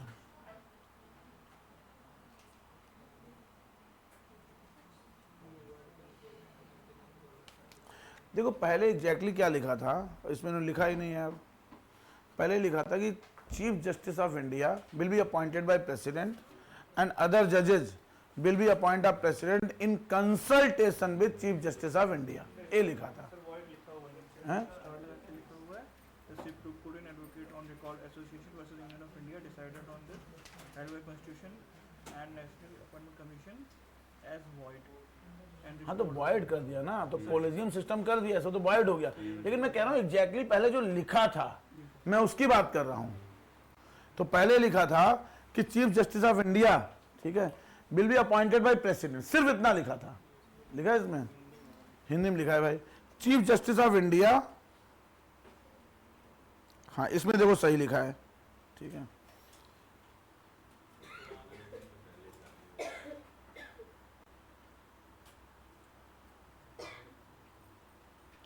उच्चतम न्यायालय के और राज्यों के उच्च न्यायालय के ऐसे न्यायाधीशों से परामर्श करने के पश्चात जिन्हें राष्ट्रपति इस प्रयोजन के लिए परामर्श करना आवश्यक समझे, राष्ट्रपति अपने हस्ताक्षर और मुद्रा सहित अधिपत्र द्वारा उच्चतम न्यायालय के प्रत्येक न्यायाधीश को नियुक्त करेगा।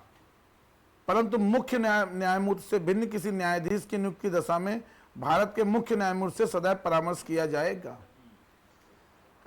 तो ये लिखा है अगर किसी भी जज को आप अपॉइंट करोगे तो जिन्हें राष्ट्रपति ठीक समझे उनसे परामर्श करेगा, ठीक है। लेकिन अगर आप चीफ जस्टिस के अलावा किसी और से बात कर रहे हो, किसी और को अपॉइंट कर रहे हो, तो चीफ जस्टिस से परामर्श अवश्य करोगे। ये लिखा था शुरू में, बाद में इन्होंने चेंज किया। अब इससे बवाल सिर्फ ये है कि जो कंसल्टेशन है उसका मतलब क्या है। इस पर 4 केस हो गए, ठीक है। तो जो फर्स्ट जज केस था, फर्स्ट जज केस में सुप्रीम कोर्ट ने कहा कि consultation does not mean concurrence of views. जब मैंने तुमसे कंसल्ट किया, मैं कौन सा फोन लूं, अब तुमने कहा फलाना लो, हमने कहा ठीक है चलो हम देखेंगे। फिर दूसरे केस में उन्होंने कहना शुरू कर दिया कि consultation is not just consultation, it is concurrence of views, है नहीं है। तो दूसरे केस में लोग ले आए कोलिजियम, जो सेकेंड जज केस था। तो फर्स्ट जज केस में राष्ट्रपति की शक्तियां बरकरार रहीं, राष्ट्रपति को जिसे जज बनाना है बना दो, पहले ऐसे ही होता था, प्रेसिडेंट अपॉइंट करता था, ठीक है। लेकिन सेकेंड जज का केस कब हुआ? 1993 में कोलेजियम लेके आए और 1993 में उन्होंने 3 जजेस का कोलेजियम बनाया, जिसमें चीफ जस्टिस ऑफ इंडिया है और 2 सीनियर मोस्ट जज हैं, ठीक है। चीफ जस्टिस ऑफ इंडिया और 2 सीनियर मोस्ट जज, 3 जजेस का कोलेजियम बना लिया। कहा भाई अब हम लोग बताएंगे आप किसको अपॉइंट करोगे। और सेकेंड जज केस में ही इन्होंने इस बात को भी अफर्म कर दिया कि जो चीफ जस्टिस ऑफ इंडिया होगा वो सीनियर मोस्ट जज होगा। इससे पहले कई बार ऐसा हुआ, 3 बार एक्चुअली ऐसा हुआ कि जो सीनियर मोस्ट जज था उसको चीफ जस्टिस ऑफ इंडिया नहीं बनाया गया। तो एक बार तो जेन्युइन था जब जवाहरलाल नेहरू ने किसी और को बना दिया था, क्योंकि जो सीनियर मोस्ट जज थे वो बीमार थे, तो इनकैपेसिटी थी। लेकिन 2 बार इंदिरा गांधी ने कलाकारी की। एक बार किसको बनाया? A.N. रे को। जब केशवानंद भारती केस की वर्डिक्ट आई तो उसमें 7-6 की वर्डिक्ट थी, 7-6 की वर्डिक्ट थी। 7 जज एक तरफ थे, 6 जज एक तरफ थे, ठीक है। तो जो 7 जज थे उसमें 1 2 3 4 5 6 7 इधर 6 3 4 5 6, ठीक है। एक तो वो थे मिस्टर सेलेक्ट थे, हेडगे थे, और चीफ जस्टिस कौन था उस समय? 3 लोग थे ना। 3 जो जज थे, मतलब एक तो चीफ जस्टिस हो गया और उसके बाद के जो 3 जज थे, ये तीनों जज इंदिरा गांधी के अपोज में थे। इंदिरा गांधी का क्या व्यू था कि parliament has all the power to amend the constitution, कि संसद संविधान में कुछ भी संशोधन कर सकती है। सरकार इस पे लड़ रही थी, ठीक है। और इस बात को समर्थन किया 6 जजेज ने। 6 जजेज ने कहा बिल्कुल सही बात है, पार्लियामेंट संविधान में कुछ भी संशोधन कर सकती है। और इनमें जो सबसे सीनियर मोस्ट थे वो थे A.N. रे, यही थे नहीं थे। और जो इनका अपोज कर रहे थे 7 लोग, जो भी थोड़ा डर के ही अपोज किया, कहा ठीक है भाई कुछ भी कर सकते हो लेकिन वो बेसिक स्ट्रक्चर देख लेना। इतना खौफ था श्रीमती गांधी का उस समय, ठीक है। तो इसमें जो शुरू के 3 लोग थे, मतलब जो सीनियर 3 लोग थे वो इधर थे, जिसमें हेडगे थे, सेलेक्ट थे और एक कौन थे? सीकरी, चीफ जस्टिस तो सीकरी थे, हाँ, हेडगे और सेलेक्ट थे, 3 लोग थे, ठीक है। तो श्रीमती गांधी ने क्या किया, गुस्से में इन दोनों को नहीं बनाया चीफ जस्टिस का, तुम्हारी ऐसी तैसी, और एएमजे को बना दिया चीफ जस्टिस। एक बार एक कलाकारी की, तो 2 जजेस को इन्होंने सुपरसीड कर दिया। पहला इंस्टेंस ये हुआ, दोबारा फिर इंस्टेंस हुआ 77 में, हाँ एमयू बेग को बना दिया। उसमें सीनियर कौन था? हंसराज खन्ना। हंसराज खन्ना ने एक वर्डिक्ट दे दी थी श्रीमती गांधी के खिलाफ। हालांकि वो केस तो सरकारी जीती थी, एडीएम जबलपुर बजट शिव सहाय शुक्ला।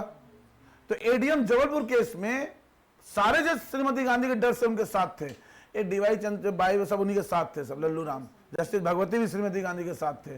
सिर्फ एक थे हंसराज खन्ना जो इसके विरोध में थे, जिन्होंने कहा नहीं भाई, ये जिन्होंने एडीएम जबलपुर वाले केस में प्रिवेंटिव डिटेंशन वाला जो केस था, जिसमें आर्टिकल 32 को सस्पेंड कर सकते नहीं कर सकते, तो इस बार श्रीमती गांधी ने क्या किया, हंसराज खन्ना को नहीं बनाया चीफ जस्टिस, और उसके नीचे किसको बना दिया? एमयू बेग को बना दिया। ठीक है, तो 2 इंस्टेंस ऐसे हुए हैं, और दोनों बार श्रीमती गांधी के टेन्योर में हुए हैं कि जिन्होंने सीनियर मोस्ट जज को चीफ जस्टिस नहीं बनाया, जो कम सीनियर थे, जूनियर थे, उनको चीफ जस्टिस बना दिया। ठीक, अब होगा वही, जिस दिन इनको बनाया इन दोनों ने रिजाइन किया, जिस दिन बेग साहब को बनाया खन्ना जी ने रिजाइन किया। भाई तो बेइज्जती हो जाती है ना फिर यार, तो रिजाइन कर दिया भाई उन्होंने। अब सोचो वो दिन देखो कितना महत्वपूर्ण होगा, 23 अप्रैल जिस दिन केशवानंद भारती की वर्डिक्ट आई, ठीक है, उसी दिन चीफ जस्टिस चेंज हो रहे हैं, और उसी दिन 2 सीनियर मोस्ट जज इस्तीफा दे रहे हैं। पॉलिटिकल अपहीवल हुआ होगा उस दिन, हुआ होगा नहीं होगा? इंदिरा गांधी की हिम्मत थी, झेल गई इतना। तो अब इन्होंने सेकंड जज केस में कहा इतनी नौटंकी नहीं चलेगी, जो सीनियर मोस्ट जज होगा वही क्या बनेगा? चीफ जस्टिस बनेगा। ये बात क्लियर हो गई। ठीक है, तो सेकंड जज केस में 2 चीजें आई, कोलेजियम आया, लेकिन कोलेजियम छोटा है, अभी 3 जज का है, और ये बात आ गई कि जो सीनियर मोस्ट जज होगा वो चीफ जस्टिस बनेगा। थर्ड जज केस में कोलेजियम को बढ़ा दिया गया और कहा 5 जजेस का कोलेजियम है, 5 जज का, जिसमें चीफ जस्टिस और 4 सीनियर मोस्ट जज, और कोई भी रिकमेंडेशन जाएगी, रिकमेंडेशन वही जाएगी जिसमें कम से कम 4 लोगों की सहमति हो। इसका मतलब 5 में अगर 2 लोग किसी के नाम का विरोध कर रहे हैं तो कॉलेजियम उस नाम को रिकमेंड नहीं कर सकता है। ठीक है, अब ये जो यहां से नाम रिकमेंड करके भेजते हैं लॉ मिनिस्ट्री को, लॉ मिनिस्ट्री उन्हें स्क्रूटनाइज करती है। इसके लिए पूरा प्रोसीजर बना हुआ है, रूल बनाया हुआ है। लॉ मिनिस्ट्री कई बार वापस भी भेजती है सुप्रीम कोर्ट के, भाई मुझे गड़बड़ लग रहा है, दोबारा चेक कर लो। सुप्रीम कोर्ट दोबारा चेक करके दोबारा भेज रहा है लॉ मिनिस्ट्री को, तब बाइंडिंग है लॉ मिनिस्ट्री पे। लॉ मिनिस्ट्री प्रेसिडेंट के से कहेगी भाई इनको अपॉइंट कर दो, प्रेसिडेंट तो एडवाइस पर ही करेंगे नहीं करेंगे? बात समझ में आ रही है? ठीक, एक प्रोसेस है। अब इसमें कभी कभी लॉ मिनिस्ट्री टांगे रखती है बीच में, उनकी जो रिकमेंडेशन है वो रखे हुए सर हाँ हम चेक करवा रहे हैं, इस तरीके से करती है। इसीलिए कई बार चीफ जस्टिस गुस्सा रहते हैं कि हमने तो रिकमेंडेशन भेज दी है, प्रेसिडेंट महोदय अपॉइंट नहीं कर रहे हैं। तो फिलहाल अपॉइंटमेंट का यही प्रोसेस है, कोलेजियम सिस्टम। क्लियर है? कंसल्टेशन लिखा हुआ था, मैं वही बता रहा हूँ हिंदी में। अब इन्होंने उसको एनजेसी के चक्कर में चेंज कर दिया, अब चला गया उसका, उसे दोबारा वो कहाँ किया है, हटाया कहाँ उसको? वही तो कह रहा है, जैसे यहाँ देखो अभी भी क्या लिखा हुआ है, on the recommendation of NJC, तो ये नहीं था पहले, इसकी जगह था, इसकी जगह कंसल्टेशन था। हिंदी में लिखा है ना, लाओ तुम्हारे में बिटिया, इसमें है ना, उच्चतम न्यायालय और राज्यों के उच्च न्यायालय के ऐसे न्यायाधीशों से परामर्श करने के पश्चात जिन्हें राष्ट्रपति इस प्रयोजन के लिए आवश्यक समझे, राष्ट्रपति न्यायाधीश को नियुक्त करेगा। परंतु मुख्य न्यायाधीश से भिन्न किसी न्यायाधीश की नियुक्ति की दशा में भारत के मुख्य न्यायाधीश से सदैव परामर्श किया जाएगा। तो पहले लिखा था यही, फिर उन्होंने इसको ओमिट करके वहां पे ले आए एनजेसी। अब एनजेसी हट गया तो उन्हें वापस वही लाना चाहिए, लेकिन दुष्टा में काम कौन करे, किताबें ऐसे बिक रही हैं तो वो बेच रहे हैं, चेंज कर देना चाहिए उनको, चेंज किया नहीं अभी। तो कोलेजियम सिस्टम क्लियर है? कोलेजियम सिस्टम क्लियर है? ठीक है, जो पहला जज केस था उसका नाम भी देख लेना एक बार। फर्स्ट जज केस कौन था? SK Gupta. SP Gupta. Second था शायद एडवोकेट ऑन रिकॉर्ड, सेकेंड यही था ना, एडवोकेट ऑन रिकॉर्ड था सेकेंड केस। थर्ड जज केस क्या था, वो भी एडवोकेट ऑन रिकॉर्ड था। और फोर्थ जज केस जो था वो एनजेएसी वाला था, एनजेएसी वाला था।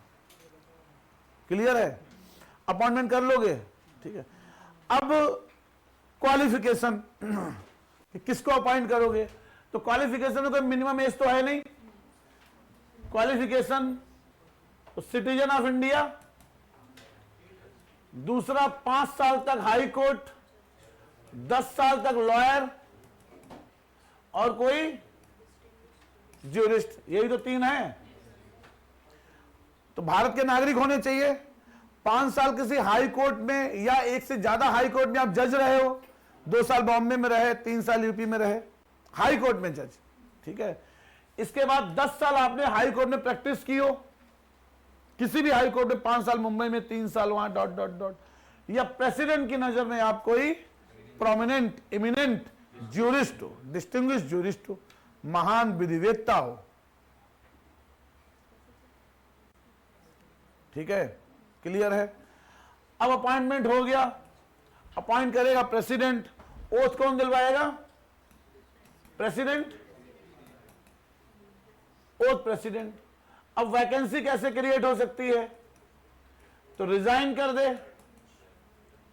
रिमूव हो जाए, डेथ वगैरह हो जाए तो कोई बात नहीं, कोई दूसरा आएगा, कौन सा एक ही जज है।